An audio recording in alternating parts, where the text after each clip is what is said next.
Everyone, welcome to my YouTube channel. आज इस video में हम क्या देखेंगे, वेक्टर अलजेब्रा क्लास 12 का मैथमेटिक्स का टॉपिक चैप्टर है। ये बहुत ही इंपॉर्टेंट है। इसको हम वन शॉट वीडियो बना रहे हैं। इसमें टोटल टॉपिक बताएंगे, उसके साथ साथ एग्जाम्पल भी लेंगे बेस्ट कॉन्सेप्ट के साथ, और जेईई मेंस का प्रीवियस ईयर का क्वेश्चन सॉल्व करेंगे। उसमें क्या होगा, जेईई मेंस का बढ़िया से क्वेश्चन बताएंगे। कोई भी क्वेश्चन बना सकता है अगर वो ये वीडियो को पूरा देखें, तो ये चैप्टर उसको एकदम हल्का लगने लगेगा और वो क्वेश्चन बना सकते हैं। और एक बात और, जो इस चैनल पे नए हैं वो इस वीडियो को लाइक कर दें, अगर आपको अच्छा लगे तो शेयर करें और सब्सक्राइब करना ना भूलें। चलिए शुरू करते हैं। वेक्टर क्या होता है? वेक्टर कहते हैं किसको? वेक्टर मीन्स ये हो गया वेक्टर, ये लाइन खींच दी, ऐसे वेक्टर हो गया, ये वेक्टर हो गया, ये वेक्टर हो गया। मीन्स ये तीर का निशान जैसे है, ये वेक्टर हो गया। मतलब क्या, इसमें वेक्टर उसे कहते हैं जिसमें मैग्नीट्यूड होता है और उसके साथ साथ उसका डायरेक्शन होता है, तो उसको वेक्टर बोलते हैं। तो बेसिक ऑफ वेक्टर देख लेते हैं, कुछ टर्म की बेसिक ऑफ वेक्टर्स देखते हैं। उसमें क्या होगा, वेक्टर्स अब हम समझेंगे वेक्टर क्या है। तो ये जैसे हो गया, ये इस तरह से, तो ये इसमें मैग्नीट्यूड भी है और इसका डायरेक्शन भी है। तीर क्या दिखा रहा है? एरो जो दिखा रहा है डायरेक्शन दिखा रहा है। इसमें मैग्नीट्यूड है। मैग्नीट्यूड किसको बोलेंगे? इसका लेंथ जो होगा यहाँ से यहाँ तक, ये इसका लेंथ है। ये इसका यहाँ से यहाँ तक, ये इसका लेंथ है, ये इसका लेंथ है। तो इसको मान लेते हैं, इसको ए वेक्टर है, ए ले लिए, ए वेक्टर है, और इसका मैग्नीट्यूड ऐसे दिखाएंगे, ए वेक्टर का मॉड इस तरह से दिखाएंगे। ठीक है, तो ये वेक्टर हो गया। ठीक, अब यूनिट वेक्टर समझते हैं। यूनिट वेक्टर क्या होता है? जैसे कोई भी वेक्टर ले लेते हैं, एक वेक्टर ले लिए इस तरह से, ये वेक्टर है। क्यों? क्योंकि इसमें मैग्नीट्यूड भी है और डायरेक्शन भी है। ये वेक्टर यूनिट डायरेक्शन क्या होता है कि जो भी वेक्टर दिया हुआ है उसके डायरेक्शन में एक यूनिट का एक छोटा सा वेक्टर। तो मान लेते हैं यहाँ से यहाँ तक एक यूनिट है, यहाँ से इसी के डायरेक्शन में, उसी वेक्टर के डायरेक्शन में एक यूनिट जो वेक्टर होगा वही क्या होगा? Unit vector. तो यूनिट वेक्टर ये एक यूनिट हो गया, एक यूनिट, ये यूनिट वेक्टर, और इसका मैग्नीट्यूड कितना होगा? वन यूनिट मैग्नीट्यूड है, और इसका सिंबल क्या होगा? ए कैप होगा, ए कैप, ए के ऊपर टोपी होगा। तो यूनिट वेक्टर किसको बोलेंगे?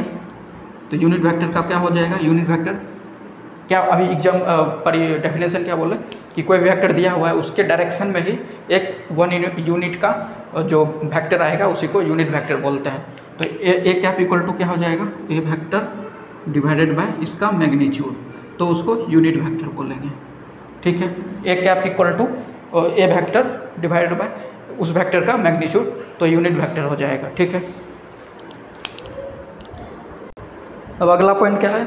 कोलिनियर और पैरेलल वेक्टर। कोलिनियर और पैरेलल वेक्टर किसको बोलेंगे? कोलिनियर और पैरेलल वेक्टर, जैसे दो वेक्टर ले लेते हैं, ए और बी। जैसे ये ए वेक्टर हो गया और दूसरा ये बी वेक्टर हो गया, ये बी वेक्टर और ये ए वेक्टर। ठीक है, ये छोटा है, ये बड़ा है, मीन्स बड़ा छोटा हो सकता है और इसका डायरेक्शन सेम डायरेक्शन। कोलिनियर और पैरेलल मतलब दोनों का डायरेक्शन सेम हो और अपोजिट हो और एक दूसरे के पैरेलल हो। जैसे ये है तो ये पैरेलल है एक दूसरे के, तो ये भी हो सकता है एग्जाम्पल, या दूसरा ये भी हो सकता है। जैसे ए इस डायरेक्शन में है, ए वेक्टर, और बी वेक्टर को इस डायरेक्शन में ले लिए, बी वेक्टर। ठीक है, और इस दोनों के बीच का जो डिस्टेंस है सब जगह सेम होना चाहिए, तभी हम उसको पैरेलल वेक्टर बोलेंगे। तो इसको हम क्या लिख सकते हैं? इसको इधर यहाँ पे A vector equal to lambda times B vector. तो तब जाके ये हम समझेंगे कि ए और बी जो है वेक्टर आपस में पैरेलल है। कैसे? लेम्डा क्या शो कर रहा है? लेम्डा शो कर रहा है कि ये एक दूसरे के कितना छोटा बड़ा है, मतलब लेम्डा का वैल्यू वेरी करेगा। लेम्डा का वैल्यू अगर 1 हो जाएगा तो ये दोनों वेक्टर इक्वल होगा, मीन्स दोनों का लेंथ इक्वल होगा, दोनों वेक्टर सेम है। ठीक है, बट डायरेक्ट दोनों पैरेलल है। ठीक है, तो लेम्डा का वैल्यू क्या रिप्रेजेंट करता है कि दोनों का लेंथ क्या है, तो लेंथ डिपेंड करता है। ठीक, अब इसके आगे देखते हैं। यहाँ पे अगला टर्म क्या आया है? अगला टर्म यहाँ पे क्या है? Vector between 2 points, position vector और एंगल बिटवीन वेक्टर्स। तो पहले हम पोजीशन वेक्टर समझेंगे, तब ये समझ में आएगा। तो पोजीशन वेक्टर किसको बोलते हैं? जैसे ओरिजिन के रिस्पेक्ट में मान लेते हैं, यहाँ पे ओरिजिन है, इसका कोऑर्डिनेट क्या होगा? 0, 0, 0, 0, 0, 0, 3D में 0, 0, 0, 2D में 0, 0। तो ये ओरिजिन है, मान लेते हैं ओरिजिन है, ये ओरिजिन है, और ओरिजिन से कहीं पे भी, मतलब मान लेते हैं यहाँ पे एक पॉइंट है P, पी पॉइंट है यहाँ पे, मान लेते हैं पी पॉइंट है, तो ओरिजिन से चलेंगे उस पॉइंट पे, ओरिजिन से वहाँ पे उस पॉइंट पे चलते हैं। तो ओरिजिन से यहाँ पे चले, यहाँ पे आके रुक गए। इसका डायरेक्शन किस तरह से है? ओरिजिन से पी की ओर, ओरिजिन से पी की ओर। तो तीर का निशान किस तरह है? ओरिजिन से पी की ओर, तो उसका डायरेक्शन ओरिजिन से पी की ओर। तो इसको हम क्या बोलते हैं? Position vector of P. तो इसको क्या बोलते हैं? P vector. इसको पी वेक्टर बोलेंगे, पी वेक्टर। पी वेक्टर कैसे बोलेंगे? ओरिजिन से उस पॉइंट पर एक लाइन खींचेंगे, उस डायरेक्शन में होगा, ओरिजिन से उस डायरेक्शन में होगा, तो उसका डायरेक्शन दे दिए। तो पी वेक्टर क्या हो गया? Position vector, position vector, position vector. इसको हम क्या मान लेते हैं? ये ओ है, ओरिजिन ओ, ये ओ है और ये पॉइंट पी है, दोनों को मिला है उसका डायरेक्शन। तो position vector O P vector इस तरह से कहलाएगा, ओ पी वेक्टर। तो ओ पी वेक्टर को हम क्या लिख सकते हैं? O P vector, O P vector को क्या लिख सकते हैं? ओ पी वेक्टर को पी वेक्टर लिखें, ठीक है, ओ पी वेक्टर को पी वेक्टर लिखें, ठीक। ये पोजीशन वेक्टर हो गया। अब यहाँ पे क्या है? Vector between two points, vector between two points, उसको भी ओरिजिन के रिस्पेक्ट में लगे। जैसे यहाँ पे टू पॉइंट्स है, जैसे एक ए पॉइंट हो गया और दूसरा मान लेते हैं बी पॉइंट हो गया, ठीक है। टू पॉइंट्स है, मतलब जब भी पॉइंट्स रहेगा तो ओरिजिन के रिस्पेक्ट में होगा। तो मान लेते हैं ओरिजिन के रिस्पेक्ट में ये ए वेक्टर हुआ, ए वेक्टर हुआ, और बी पॉइंट्स जो है ओरिजिन के रिस्पेक्ट में कौन सा वेक्टर हुआ? B vector, small B vector, ये हो गया। अब हमको ओरिजिन से मिलाना है, ओरिजिन मान लेते हैं ये ओरिजिन है, ओरिजिन है, ओरिजिन है, ओरिजिन से मिलाएंगे तभी तो ये ए वेक्टर बनेगा, और ये तभी तो बी वेक्टर बनेगा। पोजीशन वेक्टर उसी को बोलते हैं। तो यहाँ से इसको मिला दिए हम, ओ से ए की ओर मिला दिया, इसका डायरेक्शन ओ से ए की ओर होगा, और यहाँ ओरिजिन से बी पॉइंट को मिलाए, उसका डायरेक्शन ओ से बी की ओर होगा, ठीक है। तो ये दोनों पोजीशन वेक्टर हो गया। अब यहाँ पे क्या बोल रहे हैं? Vector between two points, vector between two points. Points कौन कौन है? ए और बी, और दोनों के बीच का बोल रहा है वेक्टर। तो वेक्टर हम कैसे निकालते हैं? उस पॉइंट से उस पॉइंट की ओर चल जाते हैं। जैसे ओरिजिन से यहाँ पे पी पॉइंट की ओर चल गए तो एक वेक्टर बन गया। कौन सा वेक्टर? Position vector. इसमें क्या रहा है? Vector between two points. तो पॉइंट्स क्या क्या है? ए और बी। तो ए और बी को मिलाएंगे, तो ए और बी को मिला देते हैं, तो वेक्टर बिटवीन टू पॉइंट्स बन गया। ए से चले बी की ओर रुके, तो डायरेक्शन क्या होगा? ए से बी की ओर। तो ये क्या हो गया? ए बी वेक्टर, ये ए बी वेक्टर हो गया। अब कोई और बोलेगा कि उसका उल्टा भी तो हो सकता है, बी से ए की ओर जा सकता है, ज़रूर हो सकता है, तो उसको भी हम कर देते हैं। तो बी से ए की ओर जाएंगे, तो बी से ए की ओर गए, इसका डायरेक्शन बी से ए की ओर होगा, तो इसको क्या लिखेंगे? बी ए वेक्टर, ठीक है, बी ए वेक्टर, बी से ए की ओर गए, ठीक है, तो उसको ये लिखें। तो इसका वैल्यू भी लिख देते हैं, A B vector equal to क्या होगा? B A vector equal to क्या होगा? तो यहाँ से हम बोलते हैं, पहले ए बी वेक्टर देखते हैं। ए से बी की ओर गए, ठीक, ए से बी की ओर गए, तो ए बी वेक्टर लिखे, तो इसका वैल्यू क्या होगा? ए से बी की ओर, तो पहले बी वेक्टर लिखेंगे, B vector minus A vector, means ऐसे लिखते हैं इसको, पोजीशन लिखेंगे ना, पोजीशन वेक्टर, तो इसको लिखेंगे O B vector minus O A vector, जो कि क्या है? जो कि क्या है? O B vector equal to O B vector equal to B vector है, और O A vector equal to A vector है, तो इसका वैल्यू ये होगा, ठीक है। ए बी वेक्टर क्या होगा? मतलब ए से चले बी की ओर रुक गए, जहाँ हम रुकेंगे उसको घटा के पहले वाले से घटाएंगे, means B vector minus A vector. अब बी वेक्टर क्या है? पोजीशन वेक्टर, किसके रिस्पेक्ट? ओरिजिन के रिस्पेक्ट, तो उसको ओ बी वेक्टर लिखे, ओ बी वेक्टर, और इसको ओ ए वेक्टर। इसका जस्ट रिवर्स जो है B A vector, B A vector, तो बी ए वेक्टर को कैसे लिखेंगे? बी ए वेक्टर, तो पहले बी मतलब जो बी ए मीन्स जो लास्ट में रहेगा उसको घटाएंगे बी से, तो ए अकेला नहीं लिखेंगे, ओरिजिन के रिस्पेक्ट में लिखेंगे O A vector minus O B vector. अब वैल्यू पुट कर देंगे, ओ ए मीन्स क्या? पोजीशन वेक्टर ऑफ ए, तो A vector minus B vector, ये लिखेंगे। यही हो गया vectors between two points, vectors between two points, vector between two points. अब इसका अगला टॉपिक, अगला angle between vectors, angle between vectors, angle between vectors. तो उसको हम कैसे लिखेंगे? एंगल बिटवीन वेक्टर्स, मतलब दो वेक्टर लेते हैं, ये ए वेक्टर हो गया मान लेते हैं, और इसको बी वेक्टर ले लेते हैं, ये ए वेक्टर हो गया, ये बी वेक्टर हो गया, ये ए वेक्टर, ये बी वेक्टर, ए वेक्टर और बी वेक्टर फ्री वेक्टर है। फ्री वेक्टर में तो मतलब क्या? फ्री में मिल रहा है? नहीं, फ्री वेक्टर मतलब क्या? वो ओरिजिन के रिस्पेक्ट में नहीं है। मतलब ए वेक्टर पॉइंट जब रहता है, यहाँ पे पॉइंट्स था तो ओ से ओरिजिन से मिला है तो पोजीशन वेक्टर हो गया, लेकिन यहाँ वेक्टर ही ए वेक्टर है, मीन्स एक वेक्टर है और दूसरा फ्री वेक्टर है, तो दोनों का ये टेल हो गया, ये हेड हो गया, मतलब पूछ ये मतलब क्या? ये टेल और ये हेड होता है, मतलब एरो का निशान जो होता है वो हेड होता है, जो पूछ होता है वो टेल होता है। जब दो पूछ को आपस में मिलाएंगे तो उसके बीच का जो एंगल बनेगा उसको हम क्या बोलेंगे, एंगल बिटवीन टू वेक्टर्स। तो उसको हम बनाते हैं, तो इसको हम कैसे लिखेंगे, ये वेक्टर इस वेक्टर को यहाँ पे लेके आते हैं, तो बी वेक्टर फिक्स है, यहाँ पे बी वेक्टर फिक्स है, और यहाँ ए वेक्टर को उठा के लाए यहाँ पे, तो ये ए वेक्टर है, ए वेक्टर। तो इस दोनों के बीच का एंगल जो है वही थीटा हो गया, थीटा। तो ये थीटा जो निकालेंगे वही उसका क्या हो गया, एंगल बिटवीन टू वेक्टर्स। अब थीटा का वैल्यू कहाँ से लाई करेगा, थीटा का वैल्यू 0 से पाई के बीच में, थीटा बिलोंग्स टू 0 से पाई के बीच, 0 से पाई के बीच।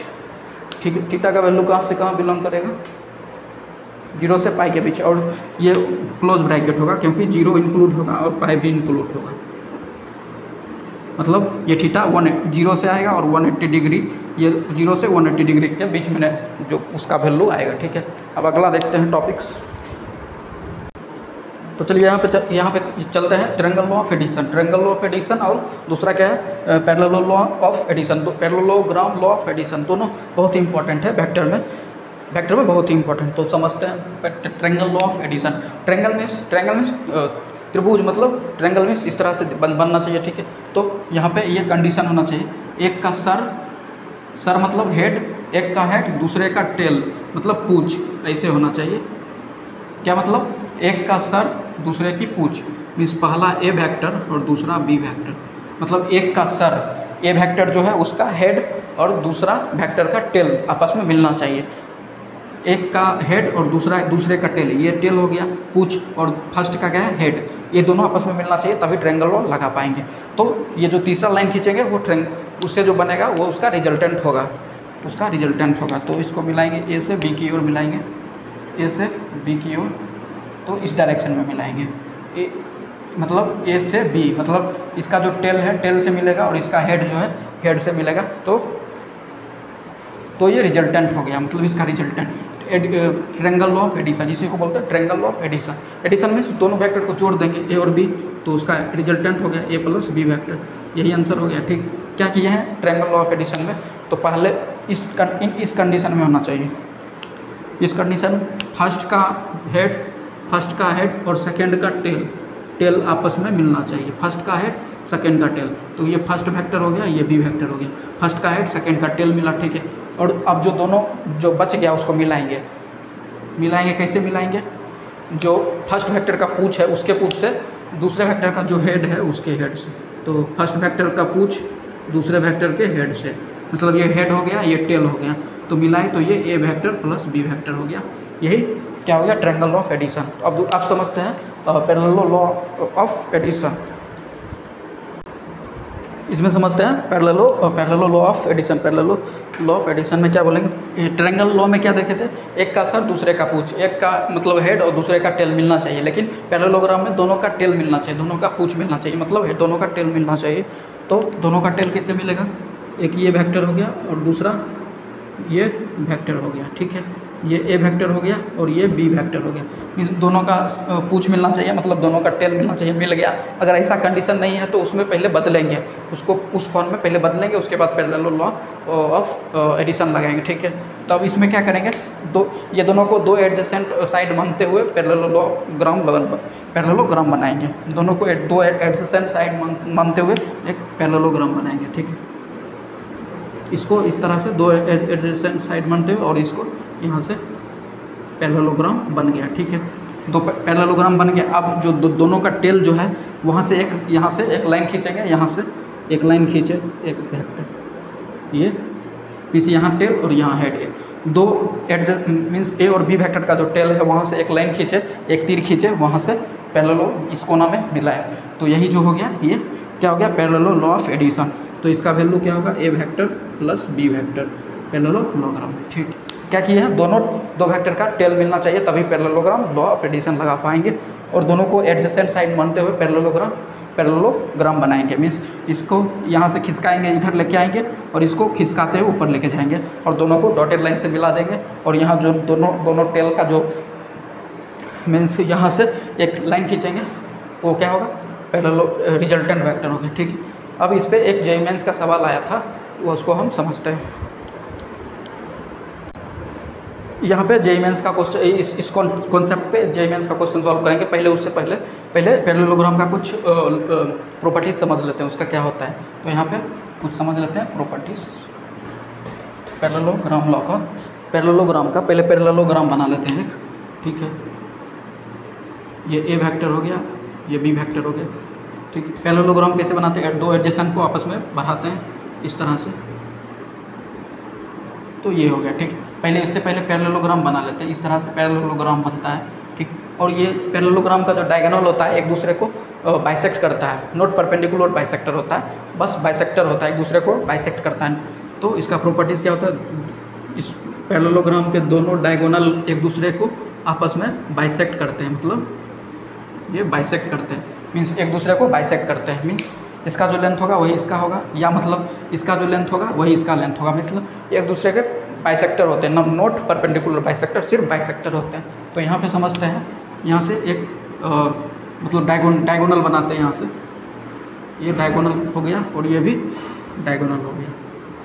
लेकिन जो हम यहाँ पे जो बनाते हैं resultant vector parallel law of addition में, ये पैरेलल लॉ ऑफ एडिशन में ये रिजल्टेंट वेक्टर हो गया, और इसका वैल्यू क्या होता है, A vector plus B vector, ये होता है, ठीक है। और यहाँ पे क्या होता है, ये बाइसेक्टर होता है, मीन्स एक डायगोनल एक दूसरे को बाइसेक्ट करता है। तो इसका मतलब इसका जो जितना वैल्यू होगा वही इसका होगा, और यहाँ पे ये जो फर्स्ट डायगोनल है इसका जो वैल्यू होगा वही इसका होगा, मीन्स ये टोटल लेंथ ए प्लस बी है, तो इसका ये हाफ लेंथ कितना होगा, ये वाला, मतलब यहाँ से यहाँ तक कितना होगा, क्यों, एक दूसरे को बाइसेक्ट कर रहा है, मतलब एक दूसरे को आधा आधा में बांट रहा है।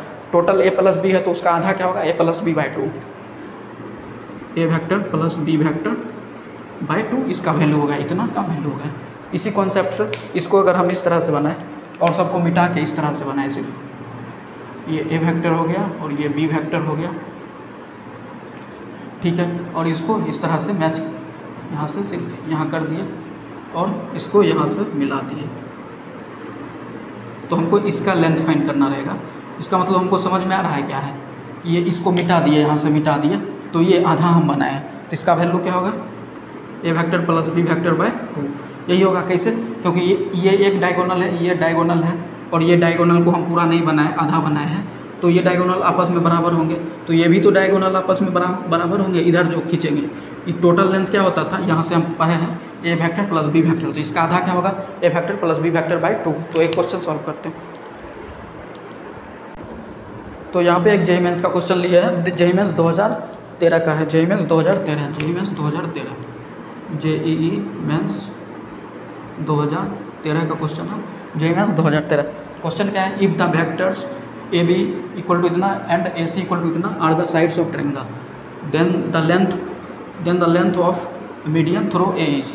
मीडियन क्या होता है, मीडियन ये होता है जिस कोई भी ट्रायंगल है, एक भुजा में एक मतलब समझ लेते हैं मीडियन क्या होता है। जैसे एक ट्रायंगल है, ठीक है, अगर कोई ट्रायंगल के एक कोना से, मतलब एक अच्छी से इस पे यहाँ पे ऐसे खींचेंगे तो परपेंडिकुलर नहीं, अगर ये एक दूसरे को बाइसेक्ट करे तो ये मीडियन कहलाता है। ए बी सी, जैसे ए बी सी एक ट्रायंगल है और एक पॉइंट से उस भुजा पे, उसके सामने वाले भुजा पे अगर एक लाइन खींचते हैं तो वो भुजा को दो बराबर भागों में बांटे, तो ये लाइन क्या होता है, ये A D equal to median होगा, जो कि हम अभी तुरंत पैरेललोग्राम में कॉन्सेप्ट देखे थे। तो यहाँ पे हम समझते हैं, तो एक ट्रायंगल बना लेते हैं, ठीक है, एक ट्रायंगल बना लिए, ट्रायंगल, ठीक है। यहाँ पे क्या बोला, द वेक्टर ए बी इतना, पहले ट्रायंगल बना लेते हैं, क्या बोल रहा है, A B B A C sides of triangle, तो एक ट्रायंगल पहले बना लिए, इसको ए ले लेते हैं, इसको बी ले लेते हैं और इसको सी ले लेते हैं, ठीक है। अभी हम डायरेक्शन नहीं दिए, वेक्टर नहीं बनाए, सिर्फ ट्रायंगल बनाए, ट्रायंगल ए बी सी लिख दिए हम, ठीक है। अब बोल रहा है ए बी वेक्टर, इसको कैसे शो करेंगे, ए बी वेक्टर को मतलब, इसका मतलब क्या हुआ, ए से बी की ओर जा रहा है, मीन्स ए से बी की ओर जा रहा है, इसका डायरेक्शन कैसे होगा, ए पूंछ रहेगा, बी इसका सर रहेगा, तो ए बी इस तरह से लिखेंगे, मतलब ओ B vector minus O A vector, जो कि हम बता चुके हैं। तो ओ बी का वैल्यू मीन्स इसको क्या लिख सकते हैं, B vector minus A vector, इस तरह से लिख सकते हैं। ए बी फैक्टर दिया हुआ है कितना, उसका वैल्यू दिया हुआ है 3i + 4k, इसका वैल्यू ही दिया हुआ है। बात तो समझ में आ रहा है, ठीक है। अब क्या ए सी का वैल्यू क्या दिया हुआ है 5i। इस ए सी को हम कैसे शो करेंगे, उसका डायरेक्शन कैसे होगा, ए से सी की ओर जा रहा है, मीन्स ए से सी की ओर, ए पूछ रहेगा सी सर रहेगा, तो ए से सी की ओर इस तरह से डायरेक्शन रहेगा, ठीक है। ए सी का वैल्यू क्या है 5i, समझ में आ रहा है, 5i - 2j + 4k, ठीक है। ये इसका वैल्यू है, ए सी का वैल्यू है।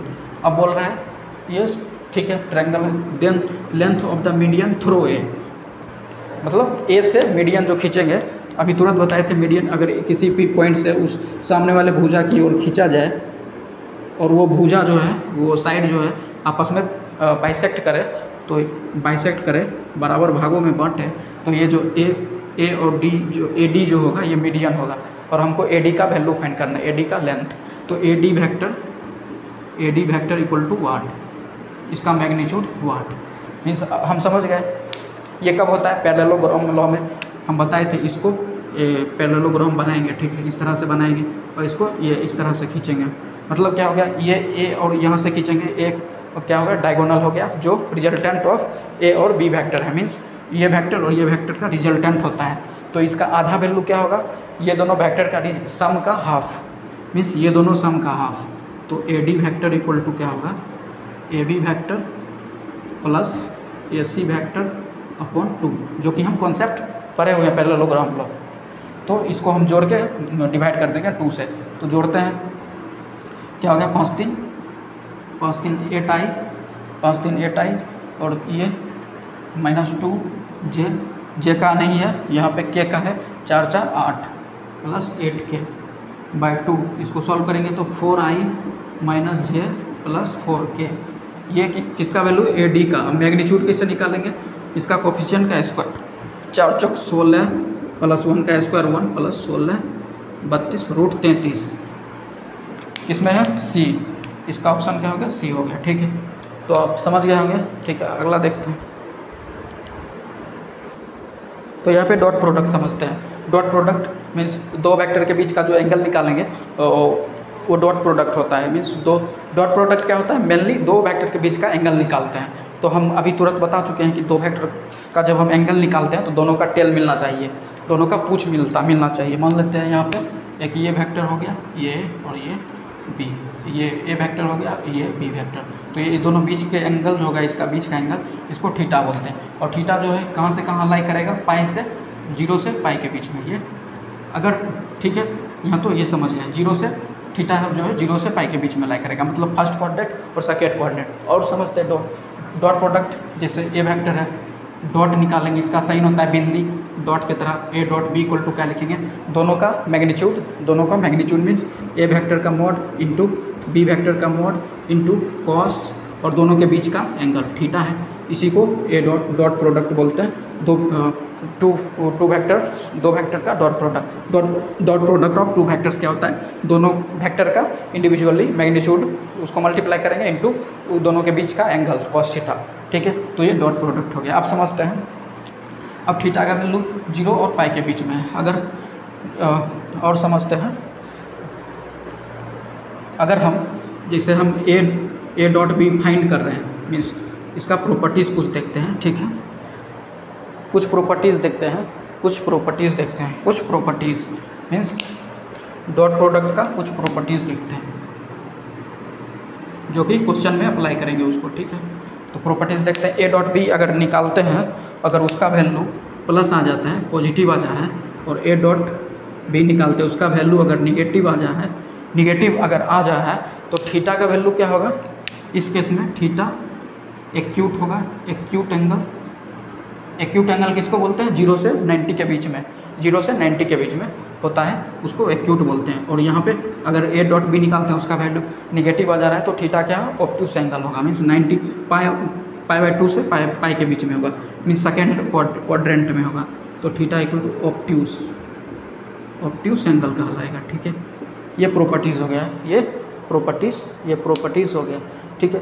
अब ठीक है, एक बार पॉजिटिव आ गया, एक बार निगेटिव आ गया, क्या होगा अगर 0 आ जाए तो तीसरा क्या है, ए डॉट बी अगर निकालते हैं, अगर वो 0 आ जा रहा है, तो इसका क्या मतलब हो गया, ए जो है ए वेक्टर आपस में परपेंडिकुलर है, दोनों vector A vector B vector दोनों आपस में परपेंडिकुलर है, मीन्स थीटा का वैल्यू 90 है। तो थीटा का वैल्यू 90 पुट करेंगे तो कॉस थीटा 90 कॉस 90 जीरो होता है तो ए डॉट बी जीरो हो जाएगा, ठीक है। अगर थीटा का वैल्यू कितना एक्यूट होता है तो उसका ए डॉट बी का वैल्यू पॉजिटिव आएगा। अगर थीटा का वैल्यू ऑब्ट्यूस है मतलब ए डॉट बी जो निकालेंगे वो निगेटिव आएगा। सब डिपेंड करता है कॉस थीटा पे, थीटा के वैल्यू पे डिपेंड करता है, ठीक है। कॉस थीटा जो जो वैल्यू आएगा उस पर वो रिजल्ट आएगा, ठीक है। अब उसके आगे कुछ समझते हैं और दूसरा प्रो देखते हैं। जैसे न्यूमेरिकल्स में दे दिया ए वेक्टर बी वेक्टर का वैल्यू दे दिया कंपोनेंट्स में आई जे के टर्म में, अगर हम उसका डॉट प्रोडक्ट निकालते हैं तो यहाँ से समझ लेते हैं। जैसे ये दूसरा समझ लेते हैं, जैसे ए वेक्टर और बी वेक्टर, ठीक है। यहाँ A1 आई कैप प्लस A2 जे कैप प्लस A3 के कैप दिया हुआ है और बी वेक्टर का वैल्यू कंपोनेंट्स में B1 आई कैप प्लस B2 जे कैप प्लस B3 के कैप दिया हुआ है, ठीक है। वैल्यू दिया है ये आई जे के क्या है, ये 3 डायमेंशनल का है, मीन्स ऑक्टेंट का है जो कि 3 डायमेंशनल ज्योमेट्री में भी है। मीन्स पहले तो वेक्टर पढ़ना चाहिए उसके बाद 3 डायमेंशनल, तो पहले वेक्टर पढ़ना चाहिए। तो ये दिया हुआ है components of A vector components of B vector दिया हुआ है। अब हम ए डॉट बी निकालेंगे, A dot B A vector dot B vector, तो डायरेक्ट हम बताते हैं क्या करना है। ऐसे तो यहाँ पे एक मतलब ये भी समझ लेते हैं आई डॉट आई मीन्स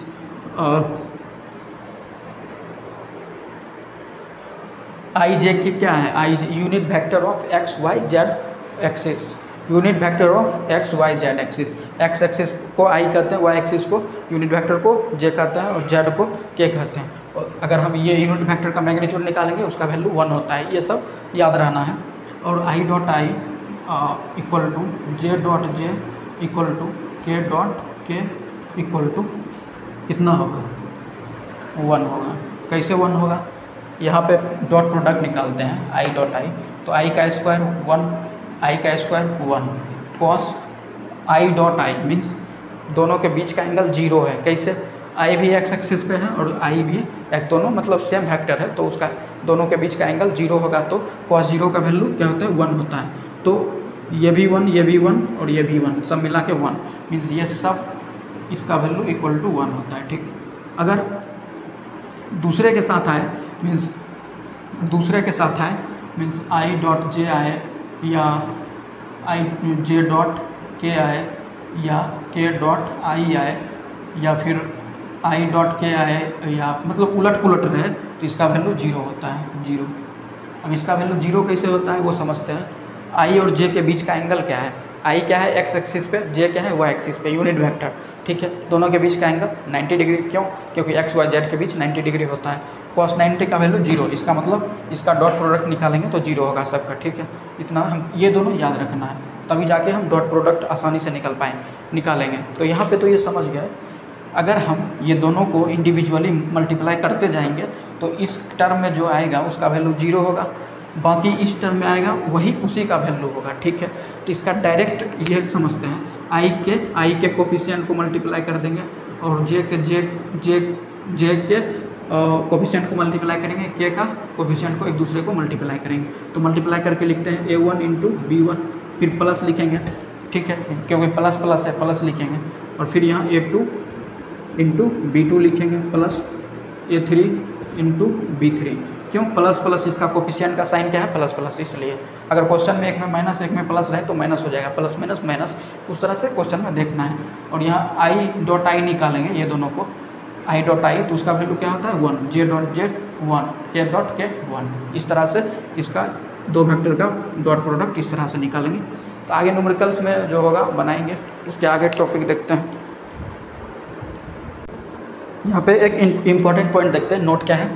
जब भी हमको दो वेक्टर के बीच का एंगल फाइंड करना रहेगा तो हमको क्रॉस प्रोडक्ट नहीं लगाएंगे, डॉट प्रोडक्ट लगाएंगे, ठीक है। आगे समझते हैं क्रॉस प्रोडक्ट क्या होता है। To find any angle between two vectors we only use dot product, ठीक है। जब भी दो वेक्टर के बीच का एंगल फाइंड करना रहेगा तो हम डॉट प्रोडक्ट यूज करेंगे, याद रखना है ये नोट। अब यहाँ पे क्वेश्चन उठना चाहिए कि ऐसा हम क्यों करते हैं, क्रॉस प्रोडक्ट क्यों नहीं लगाते। क्रॉस प्रोडक्ट में क्या होता है, साइन थीटा आता है, लेकिन डॉट प्रोडक्ट में कॉस थीटा आता है। और हम जब भी दो वेक्टर के बीच का एंगल निकालते हैं तो वो क्या होता है, एक्यूट एंगल और ऑब्ट्यूस एंगल, मतलब दोनों एंगल जो होता है फर्स्ट कोऑर्डिनेट में आता है और सेकंड कोऑर्डिनेट में आता है। ठीक है, अगर यहाँ पे समझ लेते हैं, ये फर्स्ट कोऑर्डिनेट हो गया, ये सेकंड हो गया, मतलब ये एक्स एक्सिस, ये वाई एक्सिस, ठीक है, और जेड एक्सिस होगा। तो फर्स्ट और सेकंड मतलब क्या, 0 से पाई के बीच में। फर्स्ट क्वाड्रेंट में ऑल पॉजिटिव, फर्स्ट में ऑल पॉजिटिव, सेकंड में साइन और कोसेक पॉजिटिव। अगर हम साइन दो वेक्टर के बीच का एंगल निकालेंगे और उसमें क्रॉस प्रोडक्ट यूज करेंगे तो उसमें साइन थीटा होता है, लेकिन सेकंड क्वाड्रेंट में साइन थीटा पॉजिटिव होता है। तो हम डिफरेंस पता ही नहीं कर पाएंगे कि एंगल का वैल्यू पॉजिटिव आ रहा है या निगेटिव। क्यों? क्योंकि सेकंड क्वाड्रेंट में तो साइन थीटा तो पॉजिटिव आ रहा है, लेकिन कॉस थीटा निगेटिव होता है, इसलिए हम डॉट प्रोडक्ट यूज करते हैं। क्यों? क्योंकि उसमें कॉस थीटा आता है, कॉस थीटा इसमें निगेटिव होता है, इसमें साइन थीटा पॉजिटिव होता है, इसलिए हम फर्क नहीं पता कर पाते हैं, तो कॉस थीटा यूज करते हैं। ठीक है, डॉट प्रोडक्ट, इसको याद रखना है। यहाँ पे अगला प्रॉपर्टीज समझते हैं। दो प्रॉपर्टीज़ में हम देख लिए थे डॉट प्रोडक्ट का। तीसरा प्रॉपर्टीज़ क्या है, जैसे कोई भी दो वेक्टर का डॉट प्रोडक्ट निकालेंगे सेम वेक्टर का, तो उसका मैग्नीट्यूड हो जाता है और उसका स्क्वायर हो जाता है, उसका मैग्नीट्यूड का स्क्वायर, या उसको सिर्फ सिंगल ए स्क्वायर लिख सकते हैं। जैसे यहाँ पे समझते हैं, जैसे A plus B vector equal to C vector है, इस तरह से, और दोनों आपस में बराबर हैं। जैसे ए तो बराबर था, उसका डॉट प्रोडक्ट निकाले तो उसका मैग्नीट्यूड का स्क्वायर हो गया। ठीक है, तो इसमें भी अगर दो वेक्टर बराबर है तो दोनों का मॉड निकाल के उसका स्क्वायर कर सकते हैं दोनों तरफ।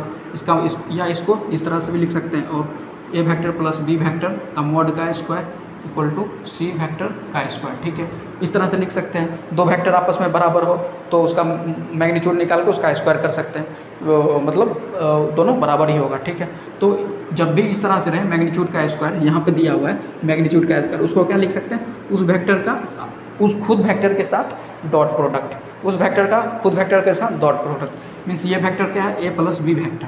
अगर हम स्क्वायर मोड हटाएंगे तो उसका डॉट प्रोडक्ट लिखा जाएगा, तो इसको हम क्या लिख सकते हैं, A vector plus B vector dot किसके साथ, उसी वेक्टर के साथ। उसी वेक्टर मतलब क्या, ए वेक्टर प्लस बी वेक्टर, ए प्लस बी वेक्टर। फिर यहाँ पे तो इसको ऐसे लिख देते हैं, बस हमको इसको बताना था। फिर इसको सॉल्व करेंगे तो ए के साथ मॉड का स्क्वायर हो गया, ए मॉड का स्क्वायर प्लस ए के बी के साथ A vector dot B vector हो गया, ए और बी, फिर B A, means B A लिखे या बी ए बी लिखे, बात बराबर, A vector dot B vector और बी का स्क्वायर, बी वेक्टर मैग्नीट्यूड का whole square equal to C vector का स्क्वायर। ये बताने का मेन मकसद क्या है, यहाँ पे समझते हैं। ये इसका जो वैल्यू निकल के आ रहा है, ये समझते हैं और ये समझते हैं।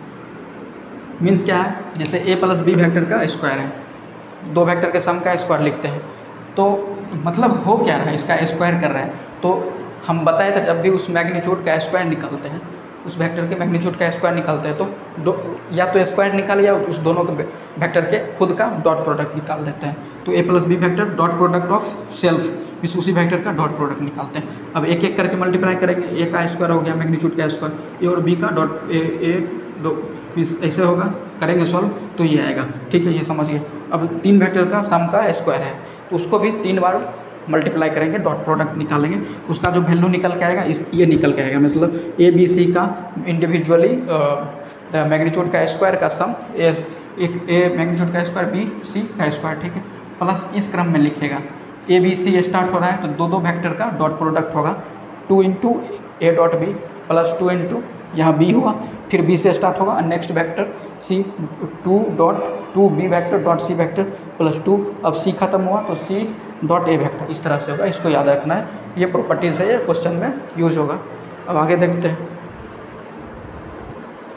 तो यहाँ पे क्वेश्चन लिया है JEE Mains 2020 का है। ठीक है, क्या बोल रहा है, let A B C 3 unit vector means उसका मैग्नीट्यूड 1 होगा। ठीक है, डैट ये दिया हुआ है इतना इक्वल टू इतना, देन फाइंड करना है इतना इक्वल टू क्या होगा।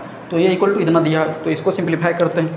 कितना दिया हुआ है, A vector minus B vector का मैग्नीट्यूड का square plus A vector minus B C vector उसका मैग्नीट्यूड का स्क्वायर इक्वल टू 8।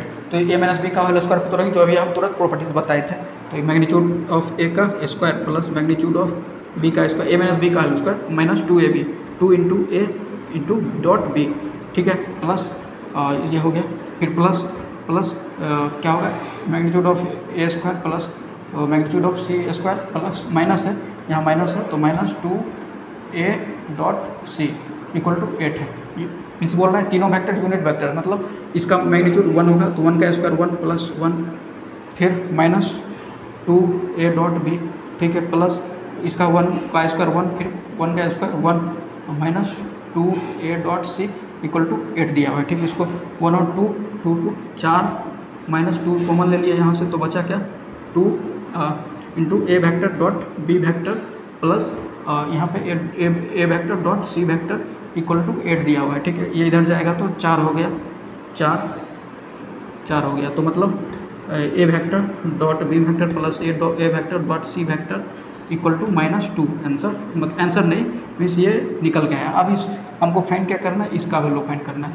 अब इसका वैल्यू तोड़ेंगे, इसको सिंप्लीफाई करते हैं, स्क्वायर इसको स्क्वायर अगर करते हैं हम इसका तो ए प्लस बी का होल स्क्वायर, इस दोनों का अलग अलग स्क्वायर मैग्नीट्यूड करेंगे इसका तो क्या होगा, ए वेक्टर का मैग्नीट्यूड प्लस 2 दूनी 4 बी वेक्टर का magnitude plus 2ab means plus 2ab means 4 हो गया, 4 ए डॉट कितना है b, ए डॉट बी हो गया, ठीक। इसको सिंप्लीफाई कर दिए, फिर प्लस है प्लस इसका मैग्नीट्यूड का स्क्वायर प्लस 4 मैग्नीट्यूड का square plus 4 A dot C, ठीक है। कुछ नहीं किए, ए प्लस बी का होल स्क्वायर पर तोड़ दिया जो अभी प्रॉपर्टीज पर रहते हैं। अब वैल्यू पुट करते हैं, इसका वैल्यू 1 का स्क्वायर 1, ये क्या हो गया 1 प्लस 4 इंटू 1 का स्क्वायर 4 प्लस 4 इंटू 4 कॉमन ले लिए यहाँ से और यहाँ से तो क्या हो गया A vector dot B vector plus A vector dot C vector, ठीक है।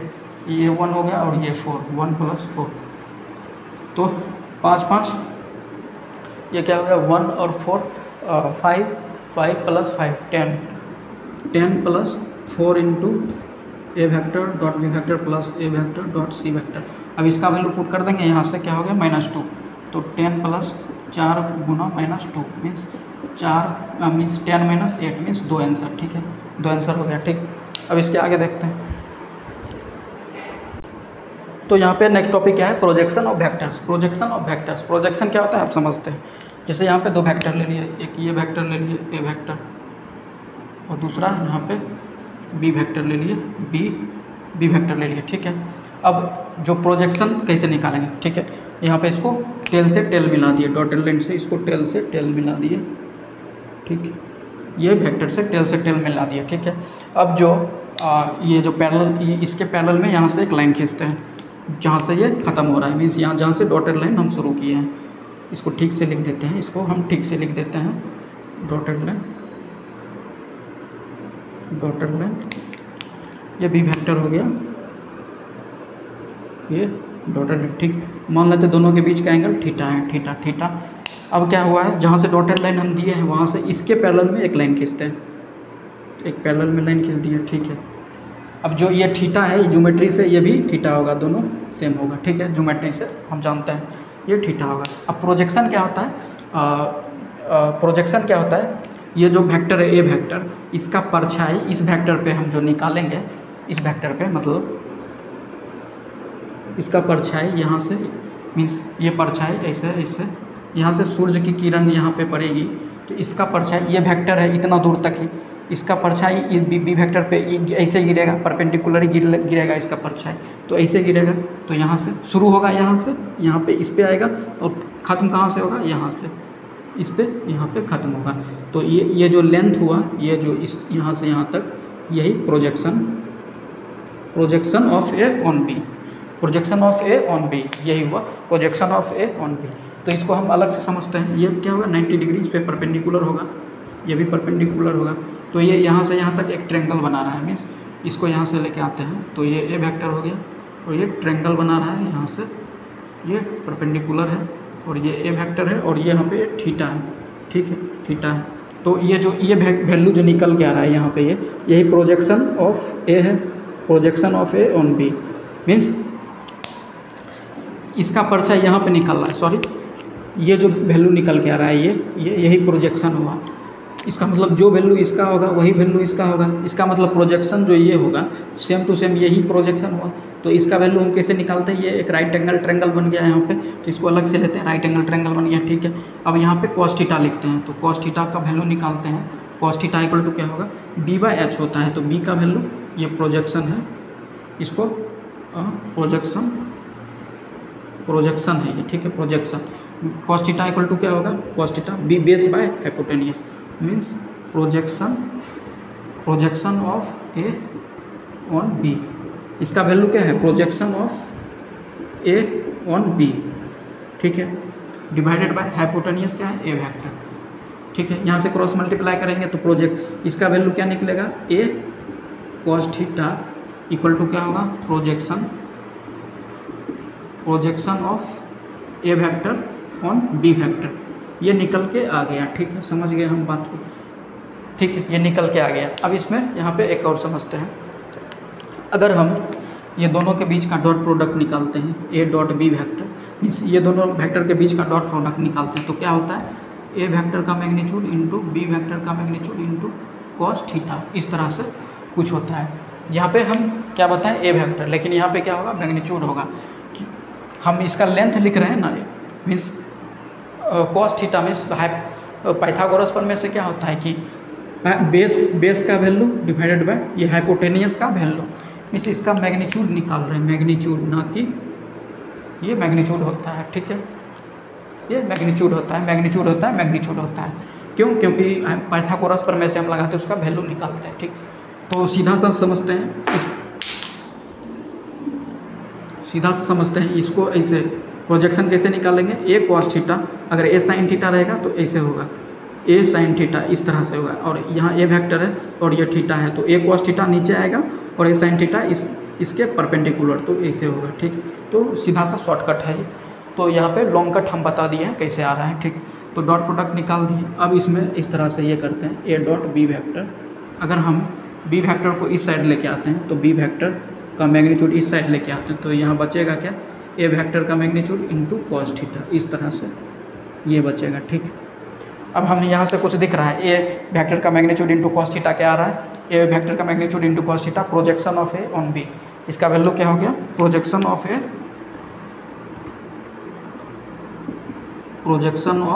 Vector on b vector. इसका मतलब क्या समझते हैं, मतलब जब भी प्रोजेक्शन निकालना रहेगा तो दो वेक्टर का डॉट प्रोडक्ट तो होगा ही। इसका जब हम निकालेंगे तो पहले तो ये यहाँ पे ऐसे समझते हैं,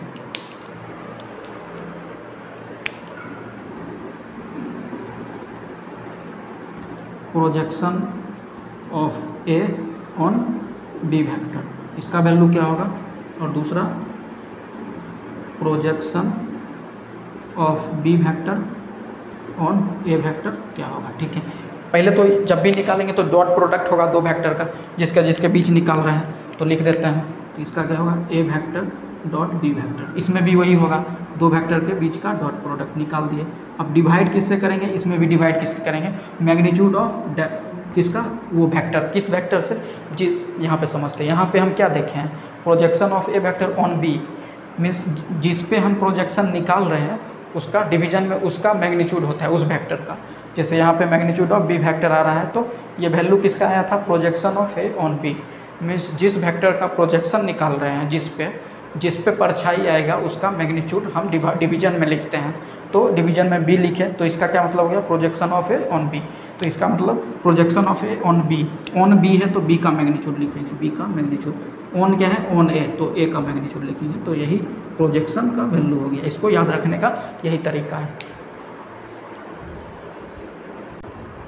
तो यहाँ पे क्या देखे थे, प्रोजेक्शन ये आया था, ये वैल्यू आया था। अब इसको और भी सिंप्लीफाई करते हैं, और भी, तो यहाँ पे देखते हैं, सिंप्लीफाई करते हैं। अगर हम इसको एक साथ लिखेंगे इस तरह से, b वेक्टर और यहाँ पे a वेक्टर अपॉन ये लिखेंगे, मतलब a vector upon mod of a vector और b vector upon mod of b vector. ये किसका वैल्यू होता है, यूनिट वेक्टर का, यूनिट वेक्टर हो जाता है, मीन्स वेक्टर अपॉन उसका मैग्नीट्यूड क्या होता है, डिवीजन को उस वेक्टर का यूनिट वेक्टर होता है, तो यहाँ पे यूनिट वेक्टर हो जाएगा। तो इसको और भी हम सिंप्लीफाई करके ये याद रख सकते हैं, सिंप्लीफाई करके इसका मतलब a vector dot b cap, इसमें भी B vector dot A cap, इस तरह से भी हम याद रख सकते हैं।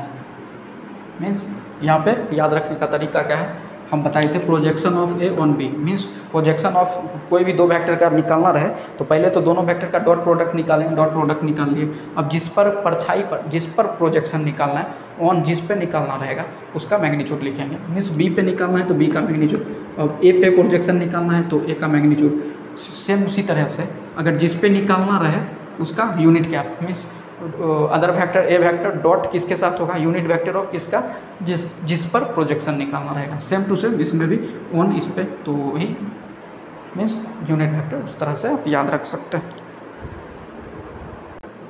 तो यहाँ पे जेईई मेंस 2020 का एक क्वेश्चन लिया है, अभी जो हम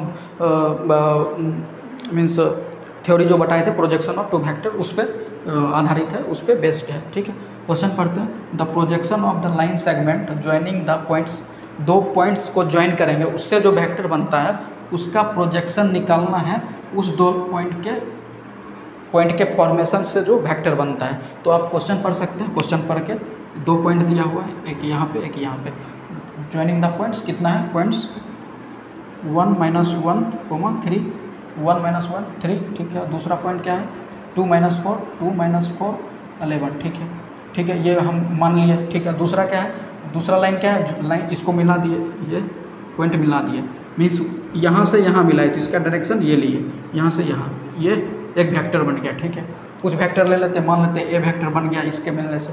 और दूसरा क्या है, लाइन कुछ दूसरे जगह पे है, यहाँ पे एक पॉइंट है, मान लेते हैं यहाँ पे कोई पॉइंट है, इसका कोऑर्डिनेट क्या है -1 2 3, -1 2 3, -1 2 3, और इसका कोऑर्डिनेट क्या है 3 - 2 10, 3 - 2 10, ठीक है, 3 - 2 10। ये अब इसको मिला के एक वेक्टर बनाते हैं, मीन्स यहाँ से यहाँ मिला है तो इसको मान लेते हैं कोई भी वेक्टर, बी वेक्टर मान लिए, दिया तो है नहीं कुछ, मान लिए। ठीक है, इसको मिला के वेक्टर बना दिए। अब वेक्टर का वैल्यू कैसे निकालेंगे, वेक्टर का वैल्यू हम कैसे निकालेंगे, ठीक है। अब हमको निकालना क्या है, projection of A vector on B vector, means ये, तो प्रोजेक्शन ऑन क्या निकालना है, the projection of the line joining the points, means ये दोनों को मिला के जो वेक्टर बनाए हैं, लाइन जो बनाए हैं, एक ये वेक्टर है, मीन्स ए वेक्टर, मतलब लाइन क्या है ए वेक्टर, ये वेक्टर बना दिया। ठीक है, दूसरा कौन सा लाइन ज्वाइन करके जो वेक्टर बनाए वो बी वेक्टर हो गया, लाइन ज्वाइनिंग द पॉइंट्स, एक लाइन ये हो गया, उस मान लेते हो उस लाइन को बी वेक्टर। तो हमको निकालना ए वेक्टर का प्रोजेक्शन बी वेक्टर पे।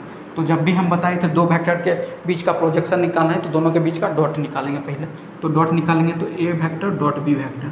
अब डिवाइड में किसका मैग्नीट्यूड लिखते हैं, किसका मैग्नीट्यूड लिखते हैं, जिस पर प्रोजेक्शन निकालना रहता है, जिस पर मीन्स किसका निकालना है, इस लाइन का इस पर, मीन्स इस पर मतलब इसका मैग्नीट्यूड लिखना है, बी वेक्टर का मैग्नीट्यूड निकालना है। अब वैल्यू पुट कर देंगे, आंसर आ जाएगा।